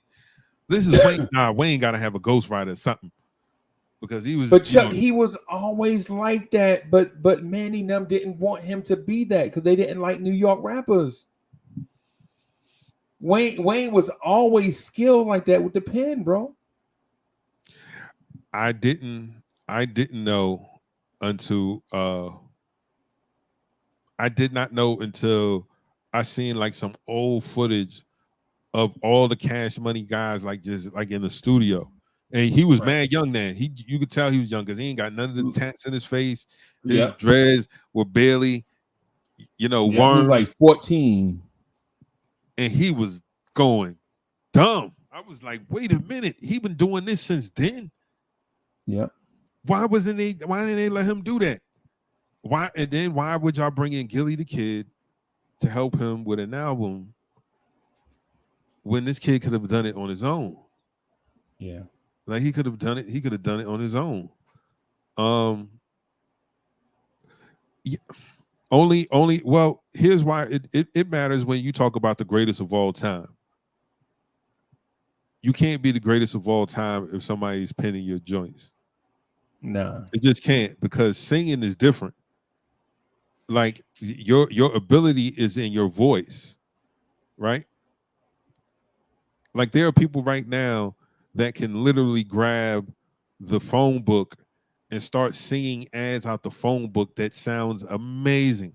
Amazing. Like, yo, who in the world is that? Right? But rap, it's about your lyrics. And if them lyrics ain't yours, yeah, somebody else's lyrics can make a dope record for sure. But you can't poke your chest out and call you yourself the greatest of all time. That's why I laugh at. Yeah, that's why I laugh at Kanye. Like, bro, you're not the greatest of all time, and you've had probably three dope rappers or more writing for you, bro. They just don't just like 24/7. Yes, like you can't even Drake. Like Drake, I don't have a problem with. I don't have a problem with him, right? At all, because you need balance in hip hop, in rap. You need balance. It can't be all one thing, right? Like LL Cool J showed you, it shouldn't be all one thing. Yep. Because this is the business of selling music. Drake will go down as one of the greatest artists, hip hop artists. But when we talk about those guys going for the crown of the greatest rapper alive, he can't be in that conversation. Because you got to bring his Ghost Riders to the table. Like, yo, Dr. Dre, same thing. You got to bring those Ghost Riders to the table.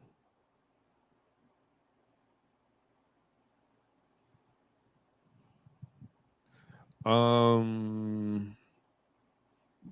I'm cool on that. Oh, what's that, Chuck? Supreme Team. Like, I'm from Queens. I know all too much about the Supreme Team. I just, for some reason, yo, we have this innate fascination with drug kingpins in the drug world. Like, because if you go on YouTube right now, man, everybody got a documentary on something. If you're from Brooklyn, right, they're talking about World Hardy and LG, Lafayette Gardens, and people, rest in peace, Peanut, and Hami, and all those guys. You talking about, I seen the effects of drugs on our community, bro. My mom has been a public servant in this city for over 30 years. Every Christmas, till I was probably about until I moved to the Carolinas. Every Christmas we were handing out toys to the kids in the shelter. That's what we did. And I remember in the 80s, in the mid to late 80s, walking it, like when they were housing people at the Mets Hotel on Queens Boulevard, and you walk in the lobby and there's crack vials everywhere. Or when you get to school in gym class, you plucking out crack vials out the grooves of your sneakers, and you could tell whose crack it was by the color of the tops. Yeah, you know what I'm saying? Like people's parents are strung out. Like I don't big people up like that. I don't care to hear about their stories and their rise, only because I know how it affect our community. And I don't hold them people in high esteem. I don't salute them like everybody. Yo, he was getting money like Big Meech, Larry Hoover, the real Rick Ross, Nicky Barnes, Frank Lucas, like those guys. You know what I'm saying? Nah, man. Fat Cat, Pappy Mason. Like we can go, like, you know what I'm saying? Like I just can't, because those guys get these accolades of like these community, like they represent us, and they didn't. Now I get it. Maybe in the 70s, some of those big names used to maybe give back, as far as, okay, the local team might need some uniforms, they might sponsor that. They, hand out turkeys and stuff like that. But at the end of the day, man, you're making your money, you're making your fortune off of pushing poison to the people. I can't get down with that, man. Like I had family members on drugs, man. Destroy their lives. Destroy their lives and their family members. Yeah, yes. In the South, yo, man, you know how many people I had to run down on to get family members' work trucks back, because they loaned out, they gave up they truck so they get some dope. Yeah. And these dudes are spinning out and about to tear the truck up. You know what I'm saying? This is work truck. Wife calling, they ain't seen him in 2 weeks. He gone. He got paid last Thursday. They ain't seen him since. You know what I'm saying? So for me, I'm sorry, and I apologize if I brought the stream down by talking that, but that's just how I feel. Nah, man. Nah, we good there. We super good there. That's why we here. It's called Vibes and Stuff Live. Yeah, man. And I've been there before, man. I remember having to walk down the street with my uncle because Dope Boys was like, you know what I'm saying? Like, yo, with my $40. And I'm like, yo, I'm gonna tell you what. I'm gonna tell you what. I'm gonna say this one time. Yo, if you ever talk to my uncle like that again, I'm gonna get you and the motherfuckers over there. And I'm pointing to them like they see me, and they like, yo, son, think he gone? And then and so you know how you get loud talk, right? You know how a dude with no heart start talking loud. You know how dudes with no heart start talking loud because he be trying to get somebody to come help him. You down. Yeah, right. He trying to get somebody to come help him. Like, yo, son, think he? Yeah, and you grab him and push him on somebody's Cadillac. Like, yo, what's in your pocket? Give me that shit out your pocket right now. You know what I'm saying? Dude's like, right. Yo, this dude, Uncle Crazy is crazy. Yes.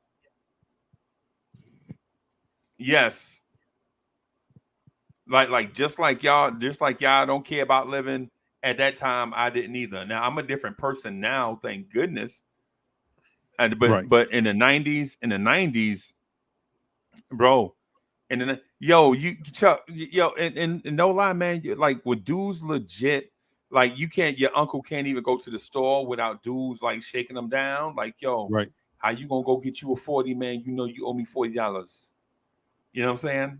Like, right. Yo, my uncle can't even go to the store and get a beer. Yeah, I got to shake you down, bro.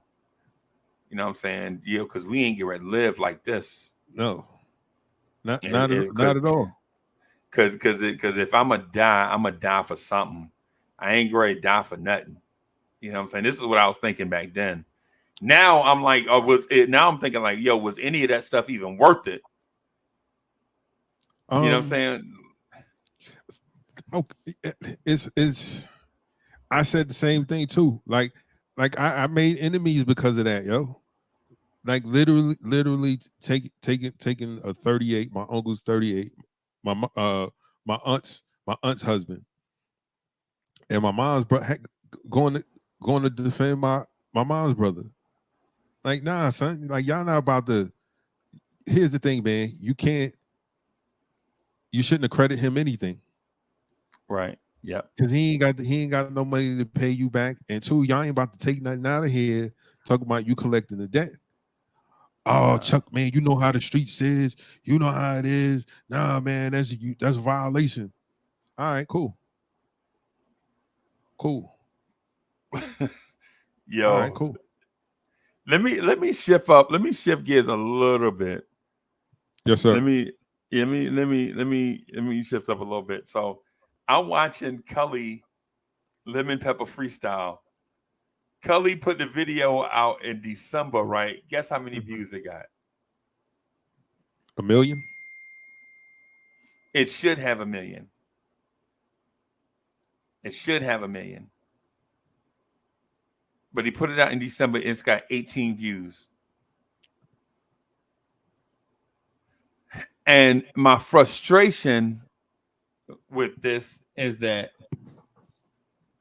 my man is so talented. Like, here we are talking about artists, right? And we know one that's dope, right? Hella dope. No one that's dope, right? And my man can't even get on.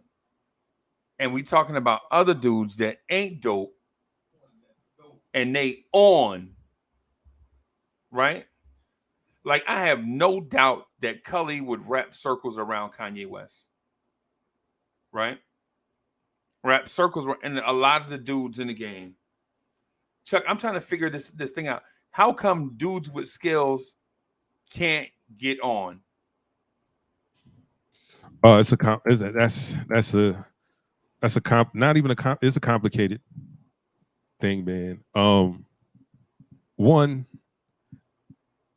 Everybody that raps, and that is nice, don't know how to make good records. Like, they can really rap, but they don't make anything that has replay value. Like, you want to hear it again. That's one. They concentrate so much on the technical aspect that they don't understand that it is a business. It's a show, not just. Okay, you can rap, but how can you entertain us? That's why some people that wasn't necessarily great rappers got a lot further ahead because they were great entertainers. Like Shock G was a great rapper. Yes. But, and Money B. But they had to dumb down a lot of stuff. Yes. They had to dumb down a lot of stuff in order to get on the radio. Another great rapper, and Chuck, and I know people will disagree with me because they don't know. Mm-hmm. There is one of the greatest rappers that we've ever heard is a dude called MC Rob Bass, right? But everything he did that was commercial, he had to dumb it all the way down to the very last compound in order for it to be palatable on radio. Like think about dope rappers that you heard, like Cannabis, right? And think about the products they put out commercially. Trash. It was. Rob. I'm sorry. Go ahead, bro. No. Go ahead. Finish. But you put Cannabis on a It Takes Two beat, right? Or Keith Murray on the It Takes Two beat, right? And you know what happens to that It Takes Two? Probably get spins for like 3 weeks. And it'll be like, oh yeah, I remember that song. You know what I'm saying? But you dumb yourself all the way down. I like the Whopper, F the Big Mac. You want static, so let's go. Oh, throw up your hands. Go for what you know. Bro, I got an ego. Yo, talking to me? No. Oh, you know what I'm saying? Like the talent is there, but you could tell it's extremely dumbed down. Right. Pap is another one. Yep.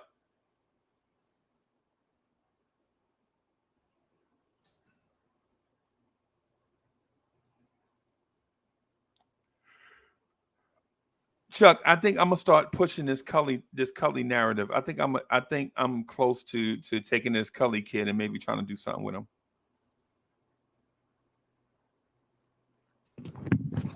Hey man, you should absolutely do that, man. I think Cully is extremely talented.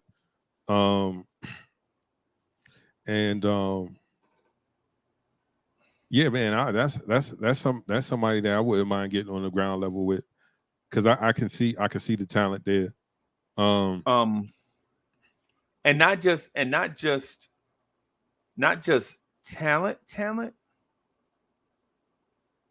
I'm talking about like success.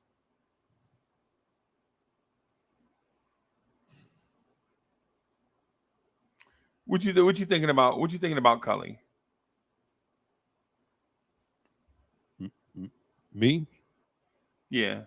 What do I think about him as an artist and how the future? No, not what he is right now, because he's a student. He a regular dude. He a Joe.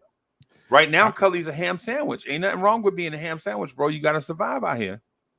I think the sky's the limit, because he possessed two skills that are very marketable. He raps at a high level, and he can croon very well. And I think the combination of that,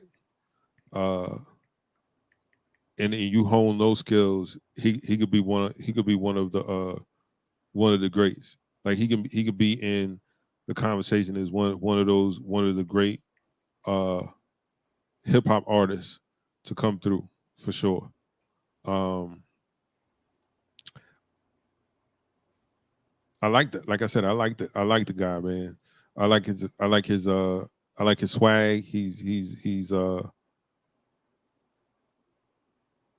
if I was an A&R looking for a new talent to mold and groom, I would definitely give him a look for sure. Because I see the raw potential there. But it's like artist development is not something that they do anymore. That's why you have so many fly by nights or guys that will have one fire song on their album, and the rest of them is just, what is this? So yeah, man, I find him extremely talented. Yeah, as you were saying earlier, when you would talk about like Cannabis, and then someone mentioned Papoose, like those guys are incredible lyricists. Right. Like even the joint that him and Cannabis did on Cannabis album, lyrical Marionette or whatever it was, crazy. But it's more than just being able to rap words.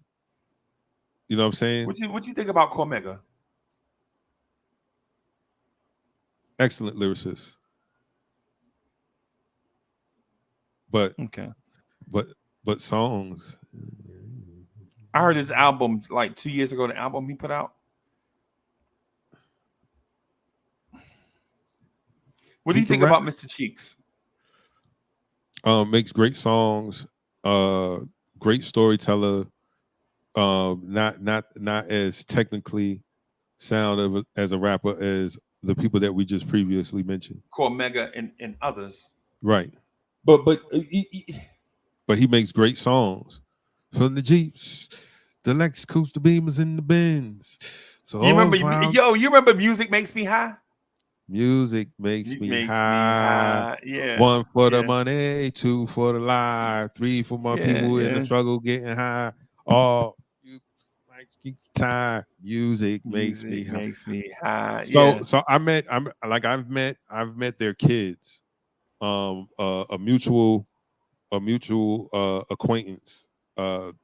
My cousin's ex-husband, or I don't know how that goes right now, but he's friends with them, and I had an opportunity to go chop it up with them in the studio maybe about 2 years ago, because they were trying to get a project together. I didn't meet any of the original members of Lost Boys that night, just their kids.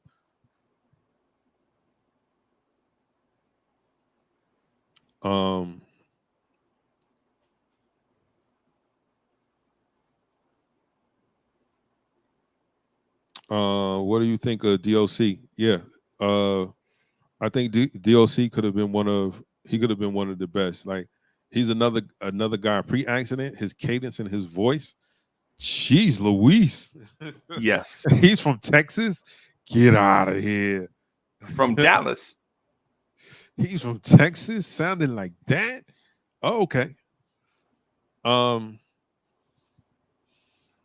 But unfortunately, and for the record, I think his first album, or I don't know if that's his first album, but the first album with Dr. Dre and them, I think that's a classic slept on album, right? But at the same time though, I think it was a lazy production album. Ooh. Yep. Ooh. Yep. And here's why I say that. Let's talk about it. At the same time, the DOC released the album, right? Think about who else in NWA was putting out stuff. NWA, Eazy-E solo album, the DOC, all of this is being produced by one person or one team. Okay. So they just pushing out. But they saving all their best stuff for the mothership. NWA, right? Right. And then in the pecking order, so NWA is the mothership, so you got to save all your best stuff for the mothership, right? And then you featuring a dude on another album, and Easy Does It. Easy Does It is another. Yo, think about the song Easy Does It. Think about how the song Easy Does It comes on. Boom, boom, boom. Boom. And MC Ren, people from everywhere gather around. Easy throwing down with the help of Ren and Dre, something. And and Eazy-E coming in with the most off cadence. A miracle by the creation. Eazy-E in the place, hyped up in the bass and something. I mean, from a brother that's smooth like a criminal. I mean, subliminal. Think about what you're hearing, right? Go back and look at it and watch the lazy production of Eazy-E and the DOC, right? What I'm saying is, if they would have focused solely on, if they took all that energy and put it into the DOC, I think the DOC is probably mega huge right now, right? Or give him his own production team. See, and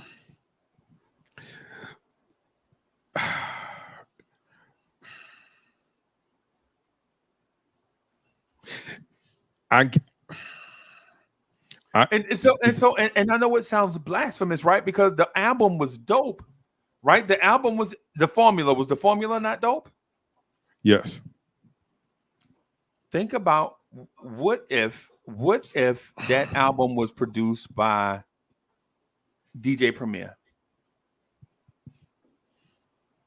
Focus on. I'm talking about 1989 DJ Premier.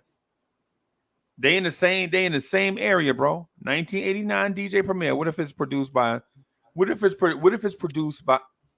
I'll give you another example. K Solo album. Both K Solo albums, right? Right. The first album is EPMD. The second album is Paris Smith. Right. Think about all the people being produced by EPMD, Paris Smith, Eric Sermon at the time, right? And then think about Letterman. Think about K Solo's second album, where you know the guy is dope. You know he can sell, yeah. Because Your Mom's in My Business was like a radio darling. She's in our business. Yo, yeah. I keep forgetting how dope K Solo really was. Right. I keep forgetting how dope he really was. Because he was definitely that. Because I know he was signed before Redman, right? Right. Redman came after. Because he ripped them to pieces on California. I keep wanting to call it California Love. Knick Knack Paddywhack. It's the same beat. It's Woman to Woman. It's by Joe Cocker. Hey,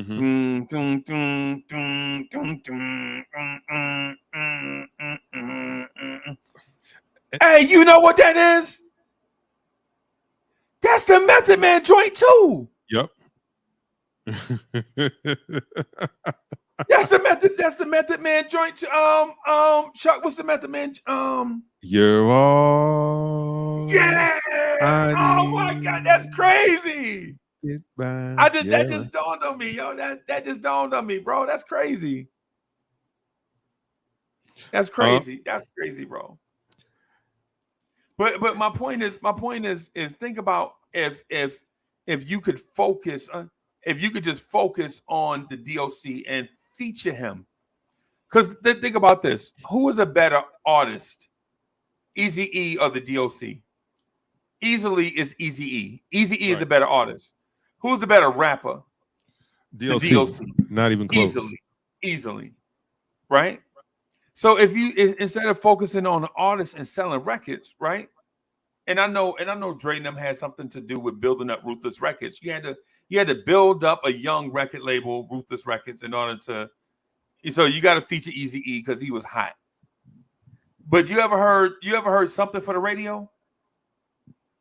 NWA. I have to hear it. I have to hear it for the radio and Eazy-E rapping. That shit is whack, man. Oh my! I think it's NWA first joint. Something for the Radio. I think might have been first release or something. That joint, man. Yo, it's so okay. So in a perfect world, Uncle Freezy plucks the DOC from Ruthless, right? Plucks them from them, right? And produce him in New York. Right, say with Who was the hottest producer in that's easy. Who's the hottest producer in 88, 89 in New York? That's easy. Yeah, that's Teddy Riley, man. Marley Marl. Marley, yeah.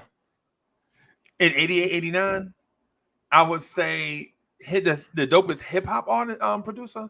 Okay, Marley the hip Marl. hop. Okay. Yeah. Teddy Riley produced The Show in 85. He produced Go See the Doctor in 87.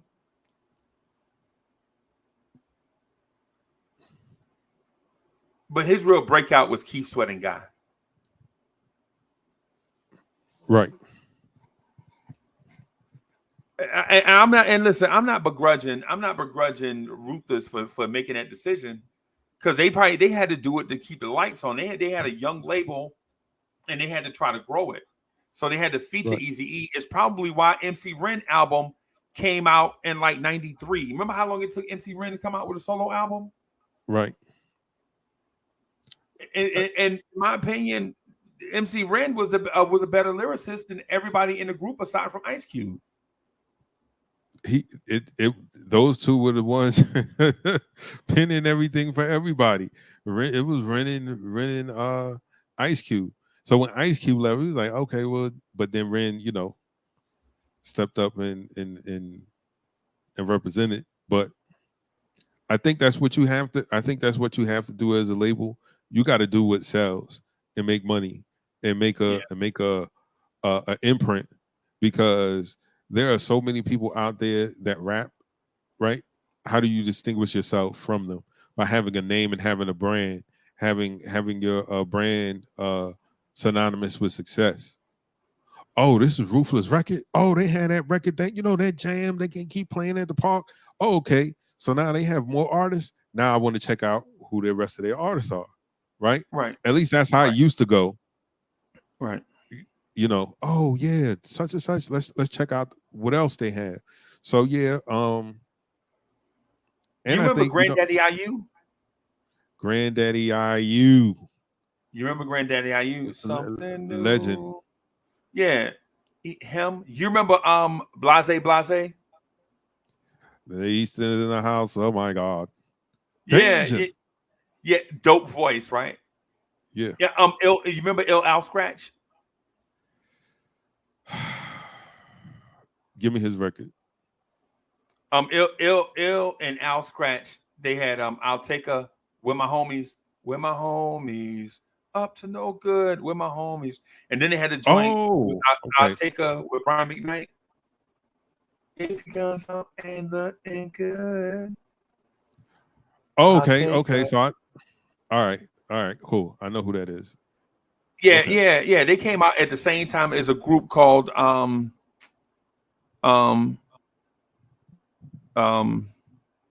This Song Is Dedicated to My Homies and That Gangsta Lean. You remember them? DRS. Yes. DRS. Yeah, so it's a lot of people that came out. It was a lot of people that came out during a certain time, right? And these dudes with these groups, especially Ill Al Scratch, for one, they had a style that was during that time, like you got a J. Rue the Damager, a Blase, Ill Al Scratch, Goody Mob. You got like all these groups that coming out that are not feature artists by their production team. They're not afterthoughts either. Like they important, but they are not the most. They're not priority. They're not priority. Right. Yeah. Right.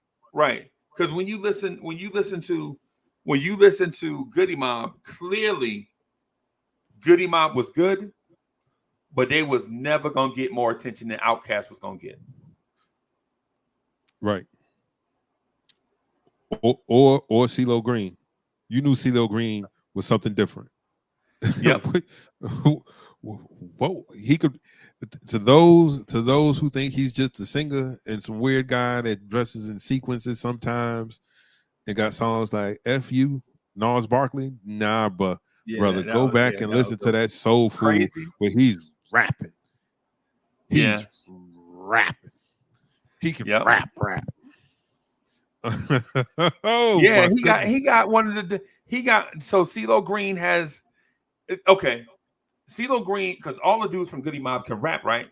But Mhm. CeeLo Green has a verse, right, on his joint called Soul Food, where he says, "It's such a blessing with my eyes get to see the sunrise. I'm ready to begin and get further away from where I've been, but I'll never forget everything I went through. I appreciate this because if I had went and took the easy way, I wouldn't be the strong brother that I am today. Everything that I did, everything I was told, just ended up being food for my soul." Right? And so you like, yeah, what did he just say? He said, "It's such a blessing when my eyes get to see the sunrise. I'm ready to begin and get further away from where I've been, but I'll never forget because everything I went through, I appreciate the ish. Because if I had went and took the easy way, I wouldn't be the strong brother that I am today. Everything that I did, different things I was told, just ended up being food for my soul." Right? And so when you hear lyrics like that, right? How many bars is that, Chuck? Like 8? Yeah. That's like that. It don't sound like 16. That's not a 16. No, that's definitely not a 16. Right. So the dude spit like 8 bars, and you're like, what? And the dude busts out in the same song. He says, "A heap of helping of fried chicken, macaroni and cheese, and collard greens too big for my jeans. Steam comes from under the lid that's on the pot. Ain't got a lot, but I'm thankful for the little that I got. Why not greens? Fast food got me feeling sick. Make me sick. By making all this BS affordable, I thank the Lord that my voice is recordable. Soul food." Right? Yeah. And so you like, why are we not pushing dudes like this? He said they making all this BS affordable. I think the Lord that my voice is recordable. Soul food. Bro. And then I saw a dude in concert that said, "Cat be coming, cat be coming, cat be coming." Again, that's balance. Because too much of anything is not a good thing. Everything should be in moderation. And if you think about that time, it was balance because you were able to get different, feelings and vibes from different places. Like I was enamored with the West Coast. I dig their sound. I didn't understand what it was. I didn't know the name for what I was hearing was G-Funk. I didn't know that. Yeah, man. But I loved it. And so that's why I gravitated to EPMD at first. Yeah. Because they were doing the East Coast version of what they were doing in the West. Yeah. That's why I loved that Redman, like, yo, this is just they were so Roger Troutman influenced. And when you listen to it now, you're like, oh my God, bro. Influence is one thing, but they kind of jacked the whole. But see, you talking to a guy that didn't grow up in the time where Roger and Zapp, or Zapp and Roger were those dudes, right? So I don't know these are remakes. I don't know that these are samples. I don't know that these are original songs and they just put their lyrics to them. You know what I mean? Right. So you ain't never heard the Hold On Family. No. Yeah, okay. I'm gonna put the link in the chat. The Hold On Family. So when we had that conversation before, it was the greatest era in music. and I immediately jumped to the 70s because I'm like, everything that we loved about the 90s hip hop come from the 70s. Like it comes from the 70s. Like all that sound is sampled or replayed from very big records of the 70s, or even some slept on records that might have got some local spin, you know. Salute RC Creative in the building. Our brothers in the building. RC Creative, what's good? Yes, sir. Hey, RC, man, me, you, and Chuck got to get on the telephone at some point, bro. At some point, we got to get on the telephone. My bad, Chuck. Oh no, not at all. There was a lot about music I didn't know, because when you're a kid growing up, at least for me, right? So, when I my introduction to, like, I've always heard, the rap around, you know what I'm saying? But as far as the culture, man, I gravitated to the dancing and the graffiti. Right. You know what I'm saying? Because those were things that I could do. I didn't like the rap. I didn't think I could do that. That's cool what they're doing, But I like that.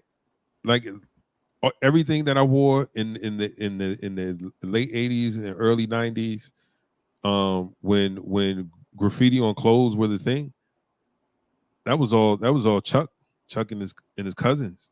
Like, we literally made a business that whole summer, going up to Walmart, buying packs and packs and packs of the Fat Magic markers, and doing different designs and stuff on people's acid stonewash jeans or their jackets or their t-shirts.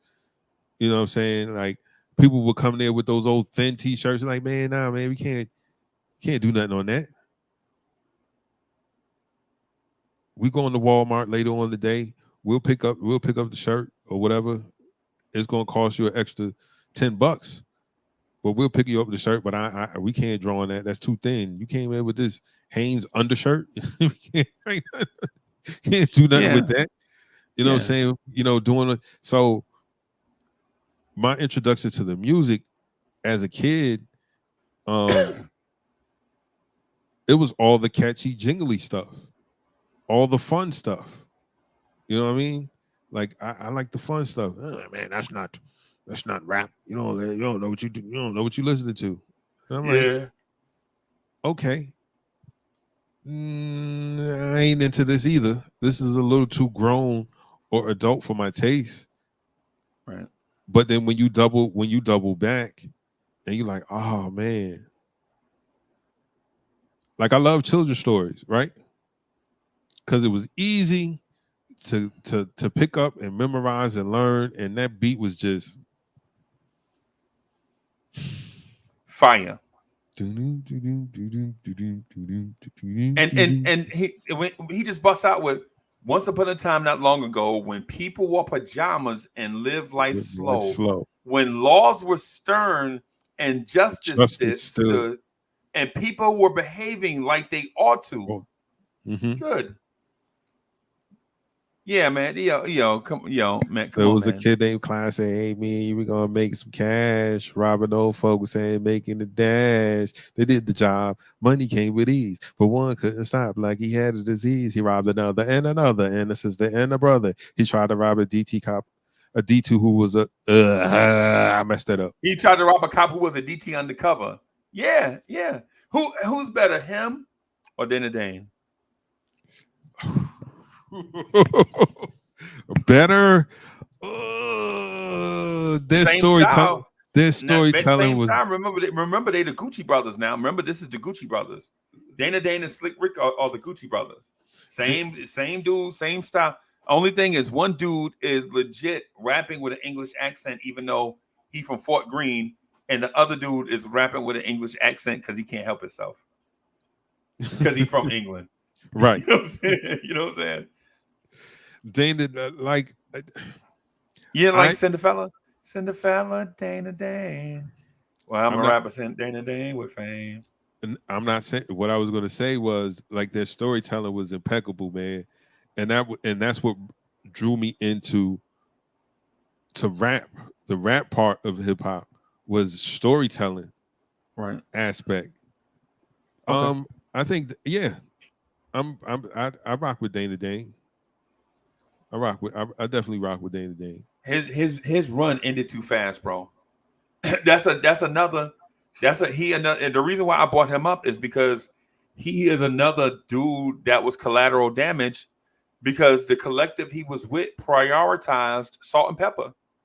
They prioritized the best group out of that collective, right? Was Ultramagnetic MCs. Right. Was the best group out of that collective. Because Kool Keith can flat out rap, right? Definitely. But his ego, bro, you couldn't fit Kool Keith's ego in Yankee Stadium. That's a fact. Yo, Kool Keith's ego, bro. But the thing is, a lot of people only remember Ultramag from you remember Helter Skelter talking about who is blue cheese? Remember that? Oh, they was playing Ultramag. Yo, they was playing Ultramagnetic. Yo, they was playing. But anyway, people just remember them from Ego Tripping, MC Ultra Magnetic, MC Ultra. People just remember them for that, but they had a lot of good joints. But in that collective, you got Ultramagnetic MCs, you got Sweet Tea, Salt and Pepper, Kid and Play, Dana Dane, and eventually some kid named Kwame. Eventually, right? So it's like, yo, who do you feed? You got to feed Salt and Pepper, even though they wasn't the better lyricists. They was hot because they was the first female group that actually stuck. You remember, because there was a lot of female groups like Sparky D and all of them. And it's like, shout out to Sparky D. Sparky D, I'm still intimidated by you. I ain't scared of you. But Sparky D looked like the girl. She looked like Sparky D used to look like Femme Fatale. Like she was so beautiful that she could be a ninja assassin at the same time. Right. Just take my money, Sparky D. Just take my money. Salt and Pepper were the perfect combination of beauty and rap. In some street. Because all these other ones, like if they were really pretty, but they couldn't really like rap, and it sounded like JJ Fad. Yeah. So like they were the perfect like Herbie knew what he was doing with that group for sure. Right. He put them in prime position. Unfortunate how things turn out, but on a side note, the second Spinderella, you should have known that was going to happen when they did what they did to the first Spinderella. Like you got her name. Yeah, Spinderella is Spinderella. Yeah, come on. You can't even use your name. You got to use Spinderella. That's all Herbie Lovebug, bro. Right. You didn't get the hint when Dana Dane had a song called Cinderfella. You didn't get the hint, and you come in as Spinderella. You don't see the writing of what's going. Yeah, man. Oh my gosh. Man. Oh my god! But yeah, the theme I'm getting at, y'all, is I'm not begrudging the artists because the artists do the very best they can. But when you're working with a limited amount of resources, and basically the part that you feed is the part that grows. Right. Is basically how it is. You know what I'm saying? Yo, who you trying to feed? You trying to feed Salt and Pepper, and you trying to feed Ultramagnetic MCs. But all of a sudden, this group called Kid and Play, everything they do, people love it. Like people love the buddy cop, the buddy cop thing. That's what they were. Yeah. You know what I'm saying? It's like Kid and Play were like Lethal Weapon, like Murdoch and the Australian dude. I forgot his name. Oh, Riggs. Mel Gibson. Yeah. Because even when you heard they first joint, like I heard two joints at the same time. I heard Last Night by Kid and Play, and I heard the first Jazzy Jeff and Fresh Prince song. Right? It was their demo track. It was a joint called Brand New Funk, and it wound up being on the album, but it was their demo track first, right? Right. You heard Brand New Funk. You like, it's new. It's out of the ordinary. It's rather extraordinary. Something and geez, and be creative. And you hear Brand New Funk. You're like, wait a minute. What is this? These dudes ain't making funny sounds. These dudes ain't like, ooh, ooh, the glamorous life. Ooh, ooh. Or it ain't. I'm serious. Serious can get, especially with the mic in my hand. I don't sweat. You're like, okay, wait a minute. So it's not Cool C. It's not EST. It's not Steady B. Nope. It's Jazzy Jeff and the Fresh Prince. Yes. What is this? What is this? And people don't, when people, and shout out to Pop Art Records, because without Pop Art labels in New York wasn't giving rappers no record deals. You had to go to Philadelphia and sign with Pop Art back in the day, right?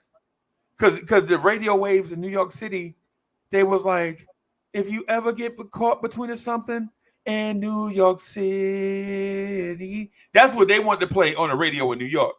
And Philly, they were playing hip hop. Yeah, in Philly, they was playing hip hop. So shout out to Philadelphia, bro. Shout out to Philly. Riggs, that's his name. Yeah, Riggs, that's his name. Yeah, man. So I heard Jazzy Jeff and the Fresh Prince. I heard the demo, Brand New Funk. I was like, yo. And listen to this DJ go. Because the hottest DJ at the time was a dude called Cut Creator. Right? He used to DJ for. Yeah. Man, I heard the Run DMC Jazzy the Run DMC DJ, the one that passed away. I forgot his name.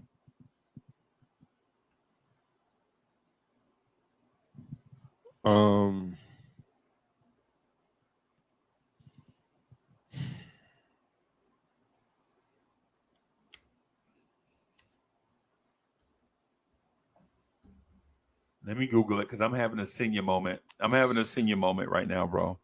I'm recalling stuff too fast. Run DMC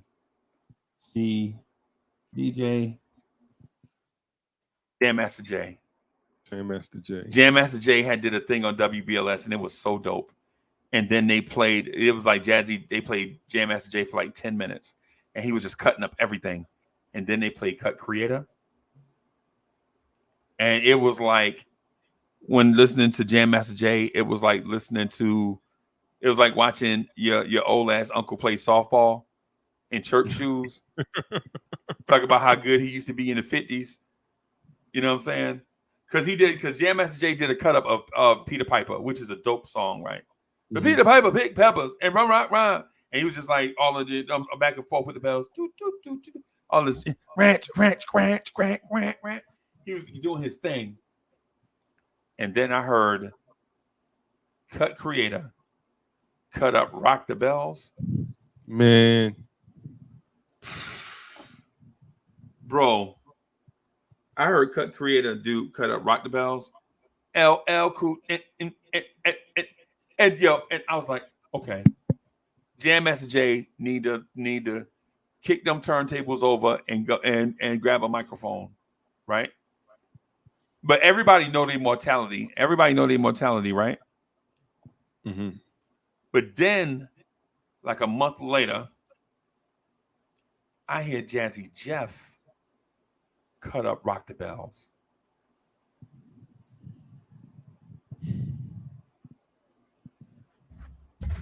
I don't think people understand. Like DJ Jazzy Jeff is more than a dude that used to get thrown out of Uncle Phil's house. Like DJ Jazzy Jeff is a national treasure, man. For sure. I've seen him live DJ. I was like, yo, what the? I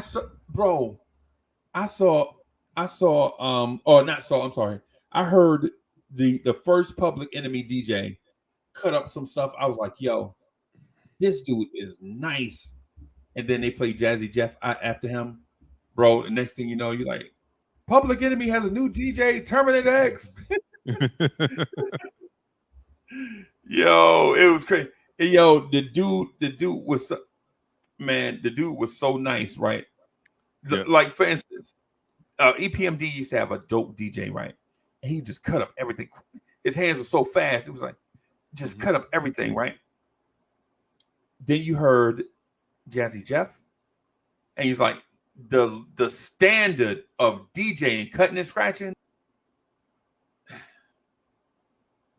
the level was to another level, bro. Something different, man. Maybe something different. Something different. Like there's some stuff. There's some stuff of DJ Jazzy Jeff cutting up some stuff on YouTube. It like he's I think he's underappreciated, man. I don't think he gets his just due. I really don't. Like I was saying before when you took the headphones off, like he's more than the dude that used to get thrown out of Uncle's Field House. Like I don't think you guys understand. Like this guy from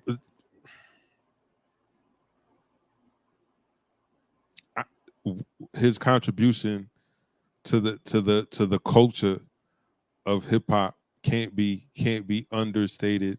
Definitely can't be overstated. Like this guy's just amazing, man. Yo, man, listen, man. I ain't gonna lie to you. One of the greatest DJs of all time is a dude that I don't like personally, so I don't never include him in anything. Right? A dude named Grandmaster Flash. Grandmaster Flash. Start it all. Yeah, Grandmaster Flash is one of the dopest DJs. He is the Kareem Abdul-Jabbar of DJing, right? He legit revolutionized everything, right? Right. He created the crossfader, right? If I'm not mistaken.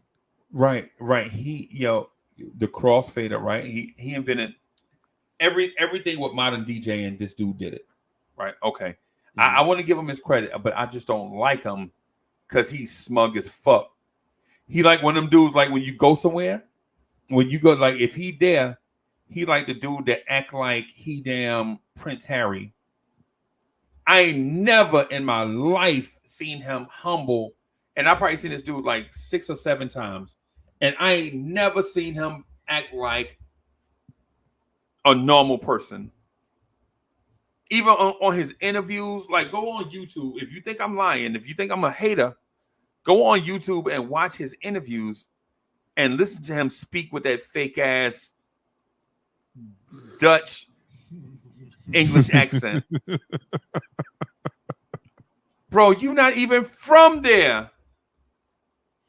For one, they say you Jamaican, right? And he's like, ain't his people like from Jamaica or somewhere? I believe so. Or somewhere, right? And then you from New York, but you speaking like you from over there. Bro, I seen this dude. No lie, I've been up close to this dude like 2 or 3 times, and he act like that, bro. I just can't dig it, bro. I just don't. Yo, you don't hear me talk about people I don't like often, but he one of them people I just don't like. I just don't like him, bro. He too smug. He too even you know how dudes get fly? You go like, yeah, he just trying to get fly on everybody. He just, you know what I'm saying? Nah, not this dude. Like Chuck, if just look on Rand, just pick 3 random interviews of this dude, right? Just 3. pick whatever 3 you want, right? Whatever 3 you want, and listen to him talk, bro. And you're like, damn, I could think he Prince Harry. He think he Prince Charles. And you from the Bronx, New York, brought up poor. Right. And you talking like you Prince Harry? I thought he was gonna say good day, mate, one time. I thought you was gonna say you ain't like him because he had got a 13-year-old girl pregnant. I thought that was You just throwing more fuel on the fire, huh? I mean that's back in the day too, right? Yes. Yeah, because I was watching I guess it was a doc on him, but he was in it or whatever, and so I was like, okay, well maybe this arrogance comes from the fact that like, he feels like none of this DJ stuff would be going on had I not did this, and he talked about how he invented the crossfader, how it started off with the dial from the stove. Yeah. Right. And he engineered whatever. But yeah, then they talked about that, and I was like, whoa. I don't know how I feel. I don't know how I feel. I appreciate your contribution.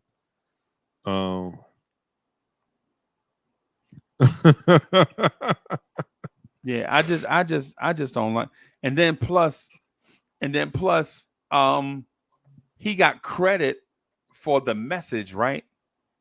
And he didn't do an ounce of work on the message. The new joint from Grandmaster Flash and the Furious 5, he didn't produce it. He didn't arrange it. He didn't write a rhyme. He didn't DJ, none of that on it. Because he felt like rap was supposed to be about parties. He's like, man, I ain't doing that. And they still put him on it. And he still eat off that. And he didn't do nothing on that record. Nothing. Right? And so for those that the only Melly Mel is the only person with an original verse on there. And Melly Mel's verse is not even original to that. Melly Mel wrote that same verse, A Child Is Born with No State of Mind.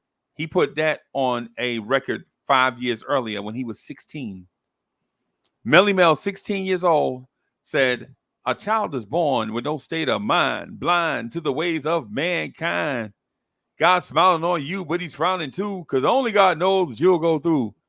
You know what I'm saying? He wrote that when he was 16 in 1978, right? 16 in 1978, right? Or 17 in 1978, I'm sorry. Right? And then he used the same verse because the record was a flop in 78.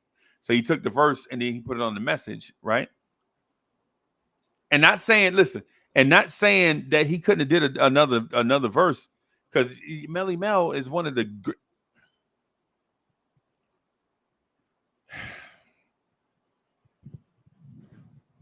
Chuck, why old school dudes? Why Casanova Fly and Melly Mel and people top 5?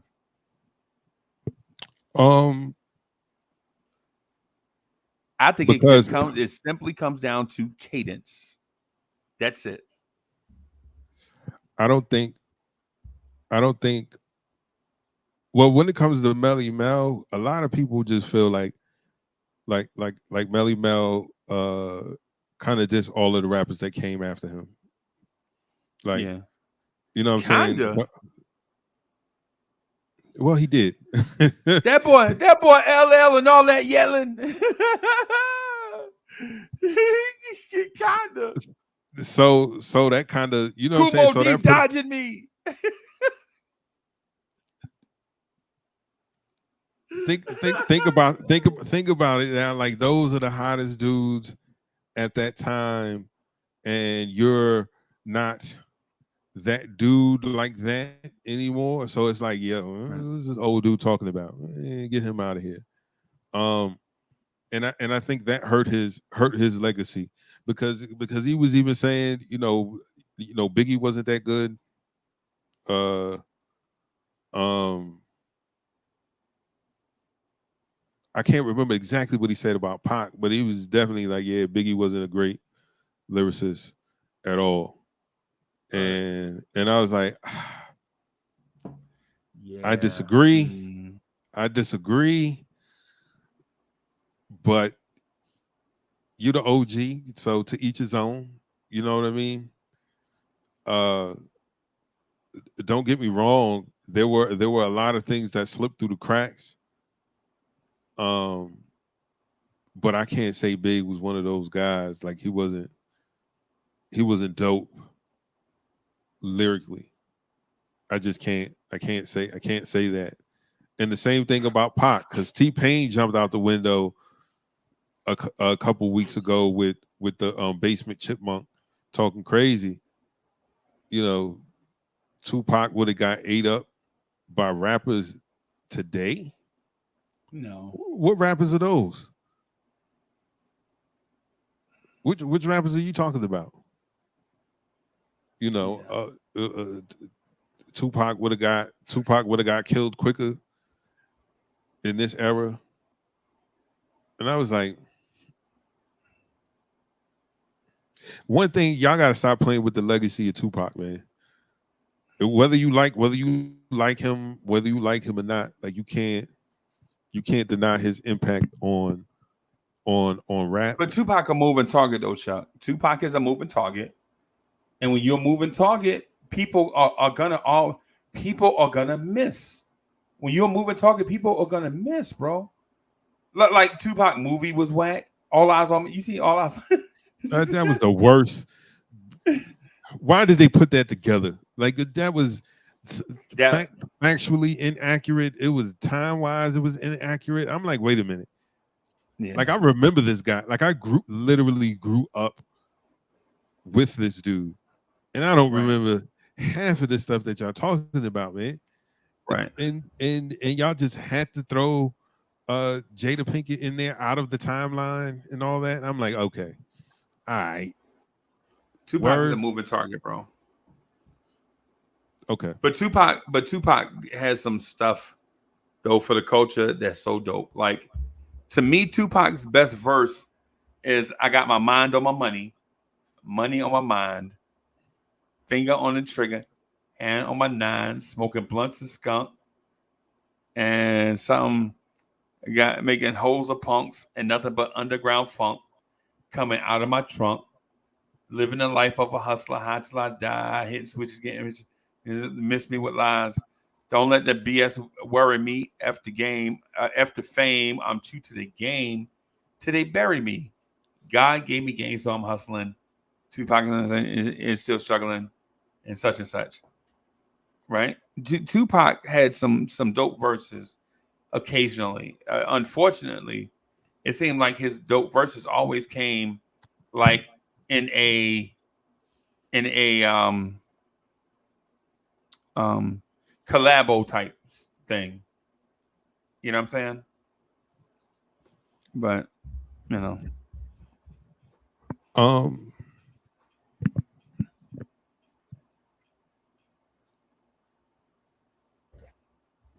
Tupac.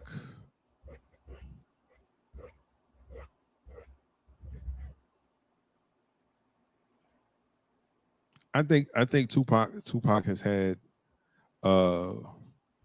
one of the best runs in rap history, because I was trying to argue like All Eyes on Me,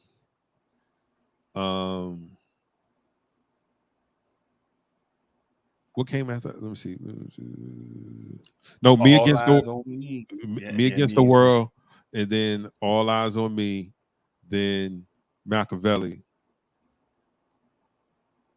was probably one of the best, like a 3-album run of back to back. Like, yo, but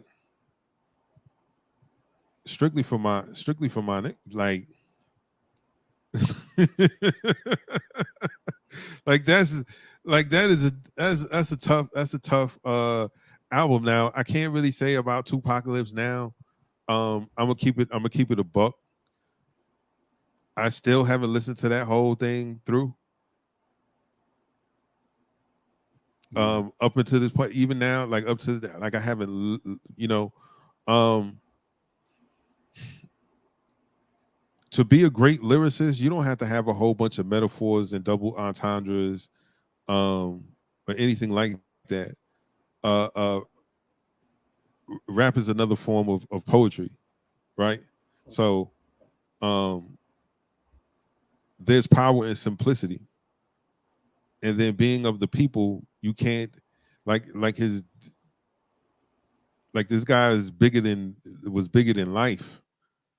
Like his I want to say magnetism. People just gravitated towards that. Like we hadn't seen an energy like his before, and the closest thing to it after is DMX. There's no in between. And then when people talk about, oh, this guy's like in the vein of Tupac, no, he's not. Nah, maybe no. Because I've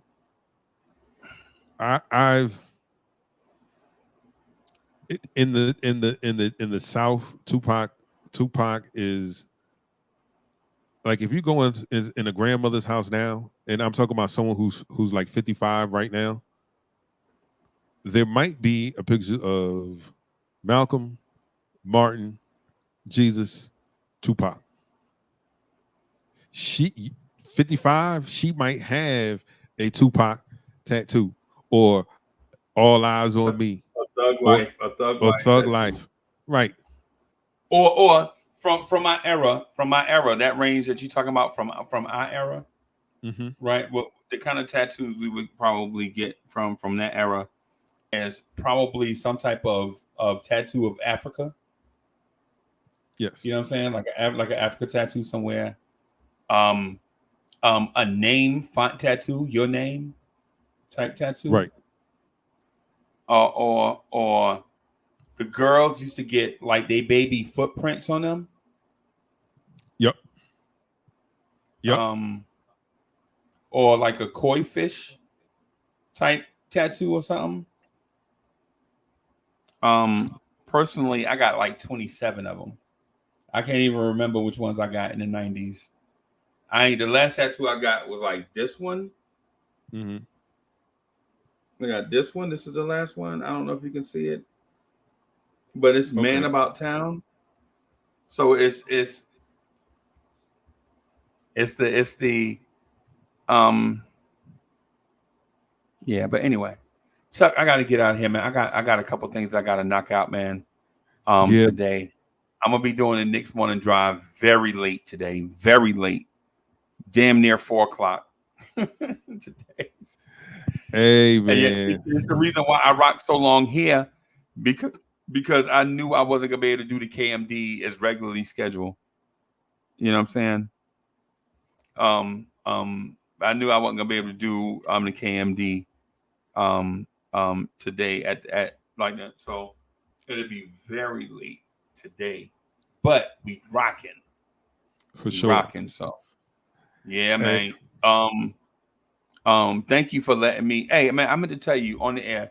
I appreciate you letting me rock with you, man, on Vibes and stuff live in the mornings. I kind of like this space where people can come in and be free to be themselves, right. Even when we disagree, right? Even when we disagree, you know what I'm saying? Like me and D Public Enemy, that's my man. We disagree, but so what? Yep. That's still my man. Like me and Soulfinger might disagree. Me and anybody, we might disagree on some stuff, but I don't care. I don't take none of that stuff personal. We just rock for, you know what I'm saying? Just keep on. This is the place where you come do that at. Right. You know what I'm saying? So, ladies and gentlemen, we're all about those good vibes, man. Just vibrating with one another early in the morning. And if this is your first time joining us and you like what you see, make sure you hit that subscribe button, man. Click all notifications. What you see. Oh, that's my joint. Don't do that. Don't do that. Don't do that. Don't do that. I was just about to do Roses Are Red. Roses are red. Violets are blue. Woo, woo, woo. See, if you like that, guess what? We'll be back here tomorrow, same time, about 9 a.m.ish to about 10 a.m.ish tomorrow. Make sure you hit the like button, and like I said, hit that subscribe button. Tell a friend to tell a friend who's going to tell a friend. Come back and kick it with us tomorrow, man. Everybody else, have a great and wonderful afternoon, and we'll see you later. Peace. Peace.